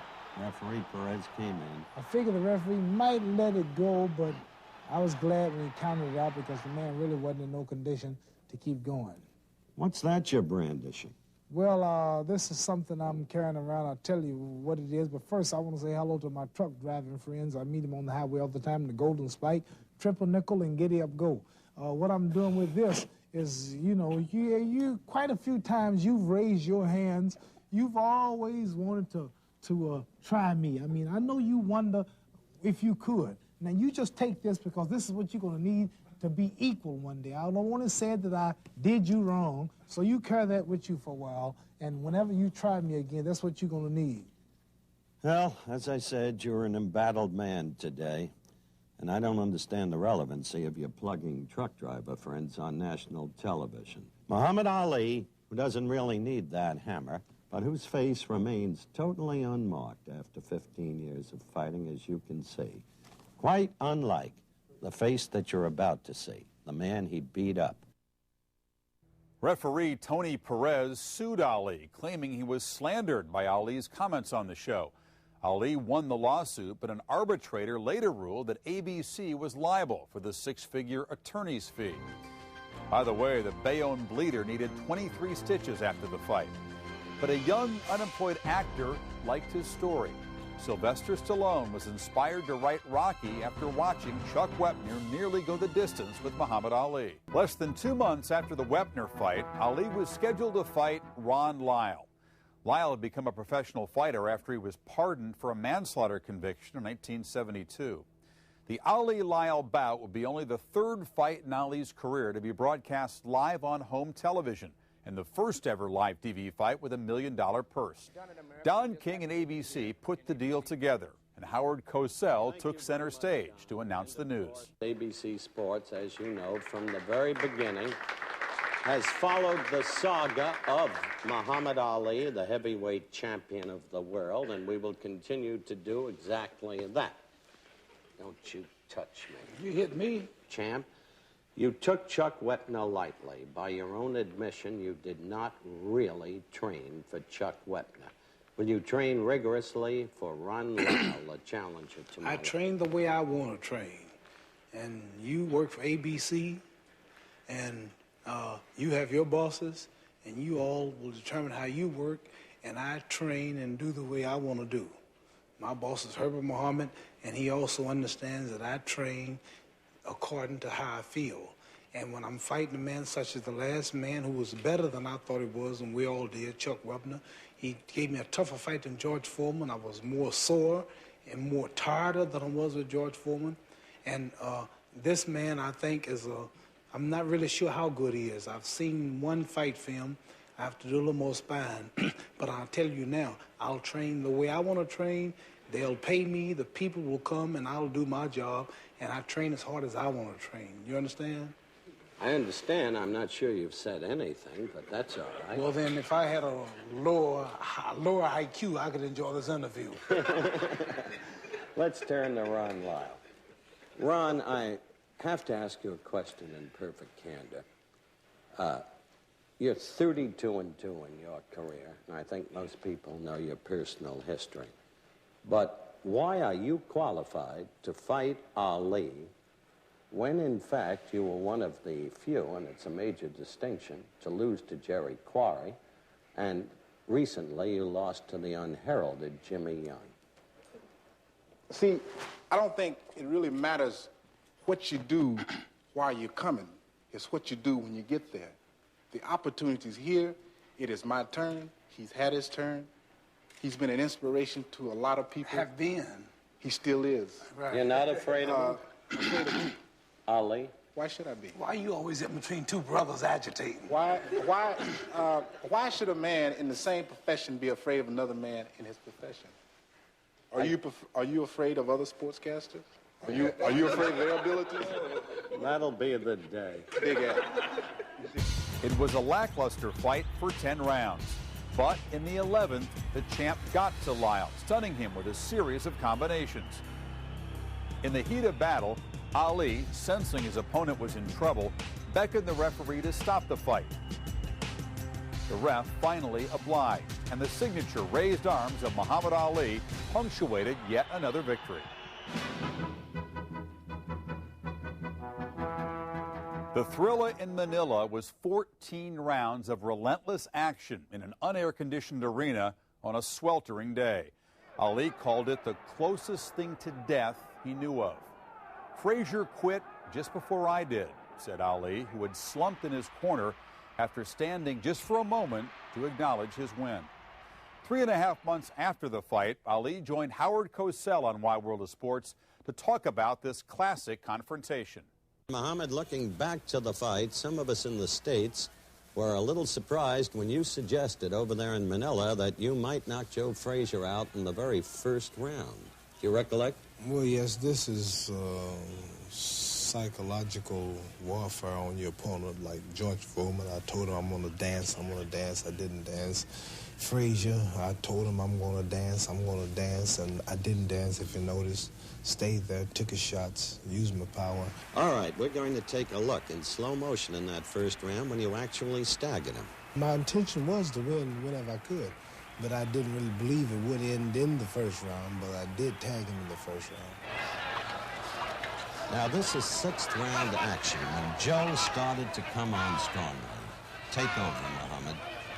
Well, right now I'm getting a little tired. Naturally, he just hit me with a left hook right there. Dazed me a little, so now I'm going into the rope-a-dope style, letting him throw his punches, covering up. As you see, we're both perspiring. I imagine we lost 4 or 5 pounds apiece. It was hot. Here I'm hitting him with a volley of punches. He just cut me with another left hook. Joe's dangerous and close. He's got a hard left hook. He's not a man he don't fight from a range like I'm doing at this moment, but he gets in close and uses his short arms and his muscles, and he's a perfect left hooker. How much did he hurt you in this round? Well, this round, I can't exactly remember what happened each round, but he dazed me a couple of times, but I was in such good shape, Howard. I was serious for this fight. I was in top condition. This was do or die, life or death. So I didn't play. My attitude was serious, and the punches really didn't hurt me enough to stop me, but they hurt. Now I want to pick up with round 11, where you seem to have drawn upon some inexhaustible resource of energy, and you began your comeback. Take over now. Well, Howard, I realize now the way the fight's been going, it could be even. Some probably might even make me ahead. Some might make him ahead. You never can tell. In just a couple of seconds, you'll begin to score with a succession of flurries, always to the head. Joe's head is the big target, isn't it? Yes, I never believe in throwing body punches. There I hit him with 4 or 5 lefts and rights. Right. And these are just evening the round up because he won the first half. And also I'm burning energy. I'm still getting tired than I already am. But it's something you have to do. And Howard, I like to say that mentally, there we just trading punches and throwing punches. Mentally, you have to outthink a man. You have to plan your strategy like a horse.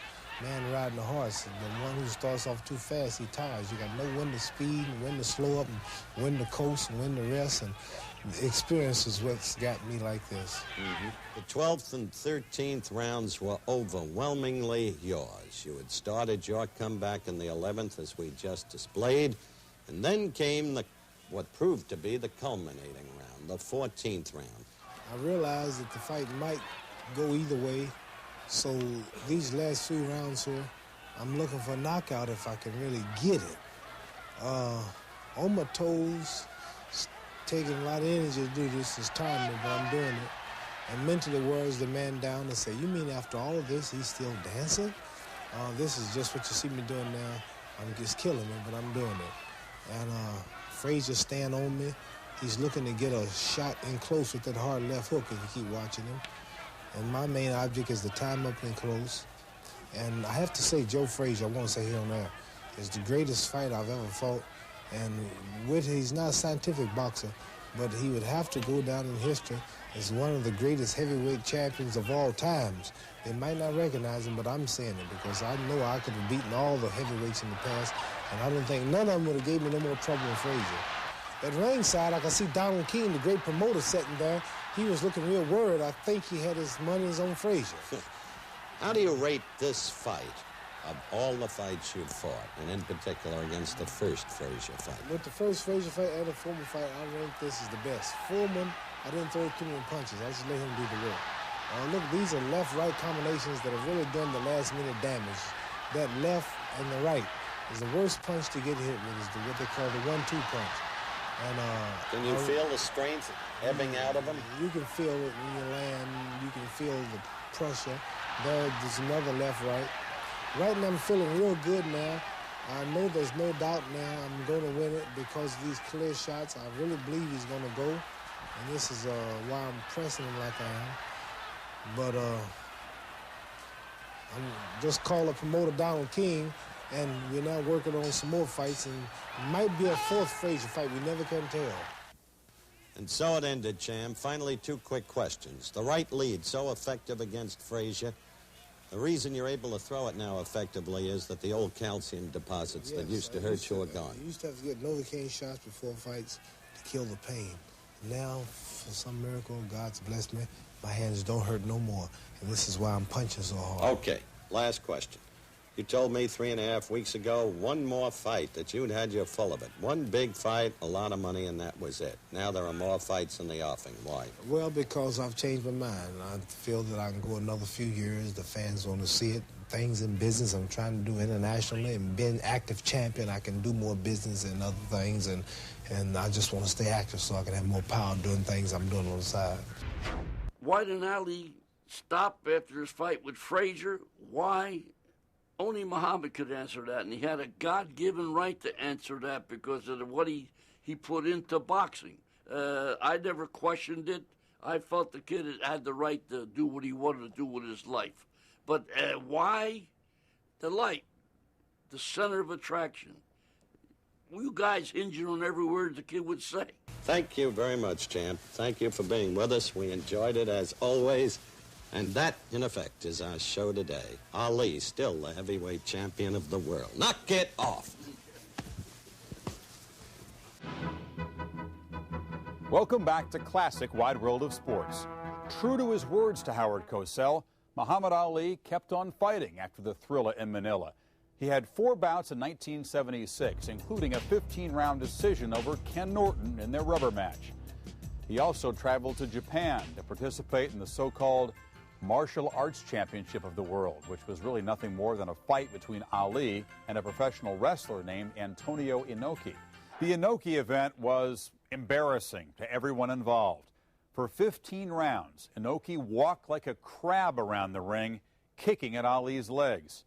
For his part, Ali threw 6 punches, landing 2, and in the end, a draw was declared. Inoki's kicking ruptured blood vessels in Ali's legs. He ended up in the hospital with blood clots and muscle damage. When he appeared live on Wide World of Sports with Howard Cosell on January 2nd, 1977, Ali had no fights on the horizon, and his second wife, Belinda, had recently sued for divorce. By then, the chemistry and kinship between Cosell and Ali had grown for nearly 12 years on the wide world stage, and no subject was off limits for the unrelenting Cosell.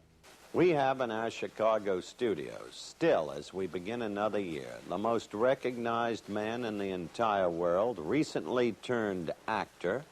He has done a movie about his own life. He's done it with so signal an actor as Ernest Borgnine, past Oscar winner for, of course, Ernie's role in Marty. But everybody wants to know. Witness Red Smith's column in the New York Times today with Muhammad's picture. Everyone wants to know what's going to happen to Ali in the year 1977. Once and for all, will you fight again? We might. We're not sure yet, Howard. You know, I'm really undecided. I've made a few statements. I just fought Norton about 2.5 months ago, so really I'm not obligated to fight, defend the title but once a year. But I really believe that I will fight again. I wanted to get out of it a couple of times. I had mixed emotions, but I'm sure that I will probably go again, and that might be in another 6 months. But I'm still trying to make a mind up because it's important to get out of this thing undefeated, well invested, still with the great image. And we are, as you know, I'm slowing down a little. My time is a little off, and barely winning these fights lately. And I want to get out on top, so I'm really confused, and I don't know what I want to do. But as of now, I'm still the world heavyweight champion. I'm still active, but I'm still deciding. Muhammad, you threw a lot into that answer. You are confused. Now, the truth is, you have told me repeatedly, privately, you don't want to train anymore. Deep in your heart, you don't ever want to fight again. The reason you will fight again is because of the marital entanglement and your present need for money. Isn't that? Let's put it on the table. Isn't that true? No, sir, that's not true. As far as money is concerned, we never get enough money. Rockefeller is still looking for it. J. Paul Getty is still looking for it. And Howard Hughes' firm is still looking for it. And I'm still looking for it. And you are still looking for it. And you called me up yesterday, and you set this thing up, and you know you need me more than I need you. That's why I came here to do this show. Keep it in your mind with all your smart questions. You need me more than I need you. Well, it's entirely probable, although it's a matter to conjure with. And also, I heard some And if I do, you've got a scoop, Buster. Now, listen to me. Some friends of mine told me you wouldn't eat my candy bar. There's a Muhammad Ali candy bar now. You're laughing. You wouldn't eat the chocolate. You don't like chocolate. Well, so you know what that means. Yeah, I know what that means. Now, listen. So you go to Woolworths and Carvettes and buy what you have just implicitly told us is that you want to fight Bobbick I don't want using to the fight Great nobody. White Hope No, as a I don't. tune-up for Foreman. No, I don't want to fight Bavik. I don't have to fight Bavik. I don't have to fight Foreman. Look, I am the Lord of the Ring, Howard. It all comes around me. I know my value. I know who I am. I don't make Bavik no great fighter or no Foreman. They are nothing without Muhammad Ali. I know that, and you know it. They might be considered. As of now, I'm the heavyweight champion. I'm still fighting. I want to tell you that live here on television. I'm still in the ring. I'm still the champion, and I'll fight who I want to fight, when I want to fight, and I do what I want to do because I rule boxing as of this moment. All right, let's wash this out now. I'm still the champion. I'll tell you what... Listen now. I'm still the champion, and I want to fight again, and we'll soon be negotiating probably with Bavik or Foreman. That's what I want to do as of now. I might get hit by a car next week. I might change my mind again. I told you I'd do what I want to do. All right, I've got 30 seconds left. Now, answer shortly. Your religious leader, Wallace Muhammad, you made a commitment to. You told him you wouldn't fight again. How do you square that commitment? I don't square nothing here on television with you. I'm free. Wallace Muhammad, an Islamic Muslim leader, free. And the last thing I do is explain something to you, anybody. I've talked with him, and I will talk with him. He will let me do what I want to do. If I want to fight and it's in my heart, I can. If I don't want to fight and I'm forced to fight, he says bad. I can do what I want to do. I don't have to answer to you. I told you, you need me. I don't need you. All right. You're laughing, but it's true. I don't need you. I never see you again, never do an interview with you again. I'm going to still be a world figure. You're just an American figure. I'm a world figure. Ali certainly was a world figure. 4 months after the Spinks fight, Ali and his new wife Veronica embarked on a 12-day goodwill tour of the Soviet Union, and the American public learned all about his trip when he shared his experience with Howard Cosell on Wide World of Sports in June of 1978. Hello again, everyone. I'm Howard Cosell. At the top of the telecast, we indicated that we'd be showing highlights of Muhammad Ali's recent and thoroughly extraordinary visit to the Soviet Union. We're going to do that right now. The two-time heavyweight champion of the world here in the studio with me. And this, believe me, is footage rarely seen by Americans, or at least most of it. So let's begin, Muhammad. Right here. You're in the historic Red Square in the Kremlin, and you're going to visit the tomb of the founder of, in effect, of the communist state, Lenin. Lenin, that's right. And I was so surprised to see so many youth following us and so many fans so far from the stage. There I'm with Veronica, my wife. And then a little bit of a workout with some of the students. Amateur boxers, little boy jumping around, popping him in the belly. And he was real good. I was surprised. These are Russian news writers were really enthused. They liked it. Well, this is in the city of Tashkent, which is the capital city. Tashkent, right. Of the Republic. That's me meeting one of the Muslim brothers there. I was so surprised to see these people because they follow very few athletes from any part of the world. Now, you prayed inside, not outside. Yeah, inside. They pray inside and outside the places. So many people were there, and we were inside with the leader. I don't think anybody's ever seen you praying before. Right, well, this is something that's not for publicity, but we let the cameras there so you can make your show much better and give you a little prestige. What are you doing there, fishing? A bunch of tadpoles, a little light pond, and I actually caught a few of them. I don't know if you caught it on camera, but I caught a few of them. What is that, That's the hotel. Looks like something on Miami Beach, but that's Tashkent also. That's Lenin's museum there. And now you visit. That was a big honor, walking in there. I really couldn't believe it. I gave him a hug and a kiss. He returned the hug and a kiss. The press stayed there for about 10 minutes. Then he put all the press out, and he had us, he gave us a good little lecture, and he's glad we were there. Hope I come back. He's hoping pave a nice way for the Olympics. Hope my relationship with them can help the American people. And a lot of nice things. That's his interpreter, you see, talking to him in the back. That's my wife. And it was really some honor and feeling to know that he would give us 35 minutes private and actually knew me and called me by name, Muhammad Ali, and wished me luck in my next fight. It was really some feeling. The meeting with Brezhnev went smoothly, but exhibition bouts against some tough Soviet heavyweights did not.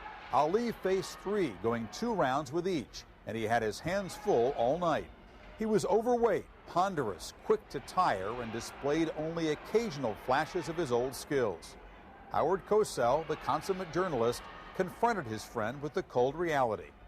We've got to be honest with one another in the wake of all of the years we've had together. Always, you've been a man of great pride about your ability. As a matter of pride, how can you bear to watch yourself in that kind of condition? I did it just to test myself, to see what type of shape I'm in, how can I do, overweight, no shape at all, no rest, running the country, eating wrong, no condition. I mean, the worst thing I could do, the worst condition I could be in was there. And I managed for you all to tape 6 rounds, you paid for it, and you thought it worthwhile showing, and I still didn't look that bad. So it's good to see myself do that good in this shape with young fighters, which lets me know I can do much better if I get serious. All right, another very serious question. When you lost to Leon Spinks, how have you been able to keep your whole posture the way you have the attention drawn to you in the wake of a loss to so young a fighter, when you have been, in your time, perhaps the most skilled fighter who's ever lived? I'm not just a boxer. If I was just a boxer, see, it's the mind which controls the body. The body don't control the mind. And I have a mentality, since I'm Muslim, and the knowledge that I've received in my few years here on earth has made me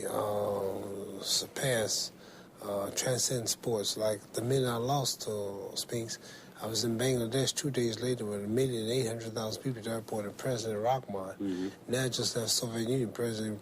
People don't look at me as a boxer. And most boxers who lost the title, the crowd went the other way, but people recognize me for more than the boxing. They realize that I'm not finished. They realize I made a mistake, made a misjudgment, lost a close decision, but Muhammad, I'll return. You know you've told me that you don't like to train anymore. You've told me that. I never did like to train, but I don't like it. I hate it more so now. But I can train for one more. You can? I can go again, yeah. This will then be your last fight, We win or lose. hope it to be. I would like to be the first man to gain the title 3 times, end up retiring with the title, and first one to do it 3 times and go on and do something else. That's what I would like to do. I'm not saying for sure, I promise you that when I win, I'm going to retire. I've only got 40 seconds left. It's been written and written that you're dead broke. Is that true? Dead broke? Broke wow. No money? No money. That don't make no sense. I had no money. That's what they've been saying and writing. The New York Times did a long piece on that not too long. I don't understand why they could say that. You do have money. Do you have money? Yes. Well, if you got it, no, I got it. I made 10 times more than you. That's true. Well. Then you're not broke. Broke? What you talking about? Okay. Good luck to you. September 15th. And the trip was extraordinary. Cosell and Ali never rehearsed anything. It was totally spontaneous, totally off the cuff. I believe they had a tremendous mutual respect for each other. I think they enjoyed clowning with each other. But again, Howard was never afraid, despite all of that and despite what many people viewed as an act, Howard was never afraid to go at him journalistically, and Howard never pulled back from anything that he should have been asking Ali from a journalistic standpoint. Muhammad Ali trained hard for his upcoming rematch with Leon Spinks, determined to become the only man to win the heavyweight title 3 times. Spinks just borrowed my title, Ali proclaimed, and in a way, Spinks agreed when he said of his idol, "Ali's the greatest, I'm just the latest."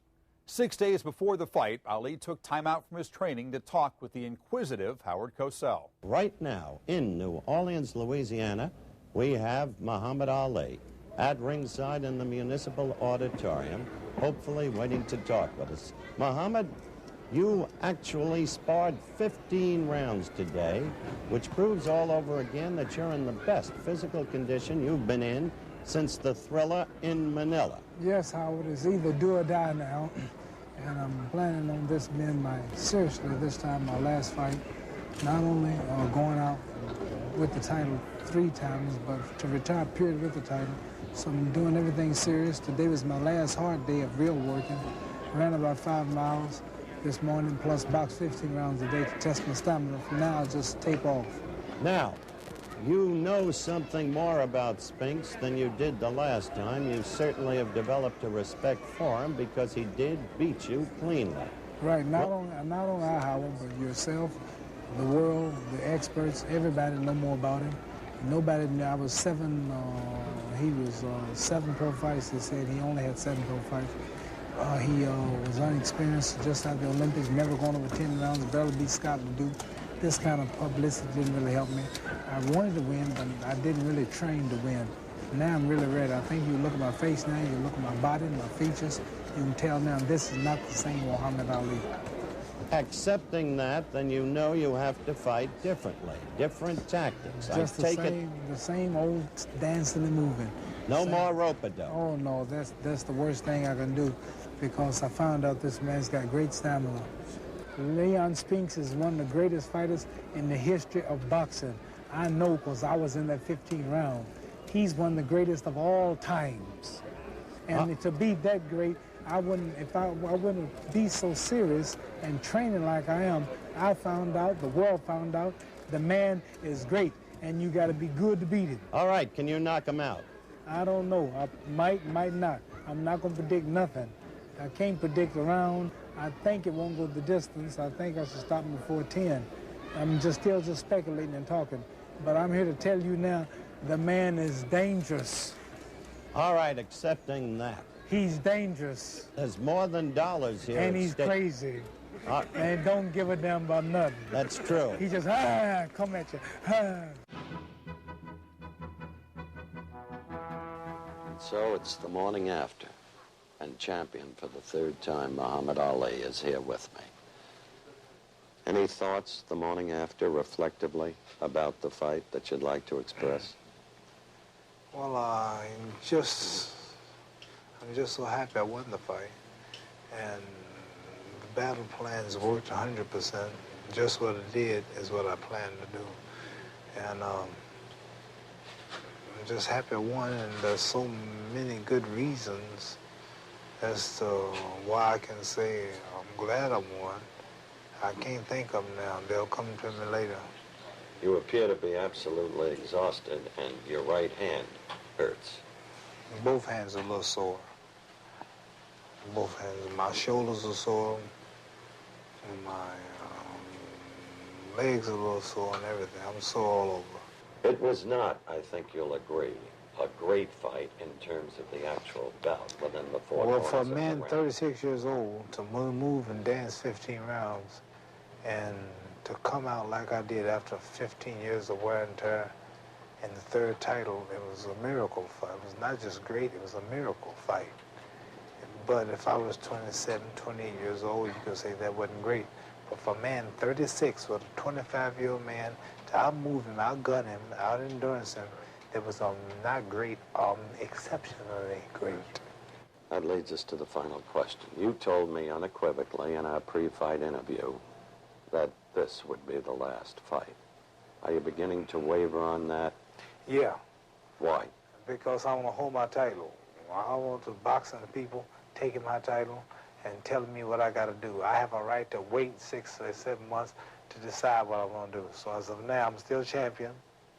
I'm thinking about retiring. I'll make that announcement after about 6 months. My hands are sore. I just came out of a big fight. I'm the biggest thing ever happened to boxing, and I don't have to fight next month. I don't have to make no agreement. So they want to wait to see what I do. With Muhammad Ali, retirement was a dirty word. Because what do? You stop breathing? You stop living? No. Doing what he did was special. And he knew it and enjoyed it to the fullest. I'm not going to retire today, retire tomorrow, and give it back to him as hard as I fought for it. Let them look at my name as champion. Let the bigots and the hypocrites and enemies bow at my name for a few months and look at me. Just one note, if I may. It's been a lot of years that we've worked together. I think you make a lot of effective points, but I think you state them too often, and that may weaken them. In any sense. I do what I want to do because I'm free. You've certainly earned your title back. This is all men's day. We're free today. We congratulate you. We do what we want to do. Thank you. The greatest of all times. Of all times. What you've seen here today should just about conclude the Battle of New Orleans. Although after such an event, mixed opinions are inevitable and will be aired for a number of weeks to come. I hold to this view, subjectively for myself. I think that last night was a happening. I think it was the most extraordinary scene I have ever witnessed in my 25 years on the sports beat. And I think that perhaps Muhammad Ali was utterly right in what he told me. Because at age 36, to come back the way he did, from 2 to 3 years of apparent decline, and to, as he put it, dance all night, to sustain, was an astonishing feat. I've received a number of telegrams telling me the fight was fixed. I suppose there'll be opinions like that, but they're too absurd to dignify. Had they had the knowledge, the intimacy of knowledgeability, to know what Ali went through to prepare for this fight at Deer Lake, Pennsylvania, they would know better. And for such people, I wish they would try to dance all night against a man of 25, almost 201 pounds, a body of tempered steel. That's why the achievement was extraordinary. And I think when you look at the whole life of the man, the kid who could barely read or write, and who can still barely read or write, but who can move from the White House to the Kremlin, who can be at any level of the social stratum with equal ease and facility, and look at the whole of the dimension of the man and the background from which he came, you've got to admit, Muhammad Ali is remarkable. So long from New Orleans. On June 26, 1979, 9 months after regaining the heavyweight title for an historic third time, Muhammad Ali announced his retirement. Howard Cosell had been a constant through the many phases of Ali's career, a source of support, provocation, and candor. So it was fitting that Ali, showing signs of physical decline, shared some poignant moments with his cohort as they reminisced on Wide World of Sports in July of 1979.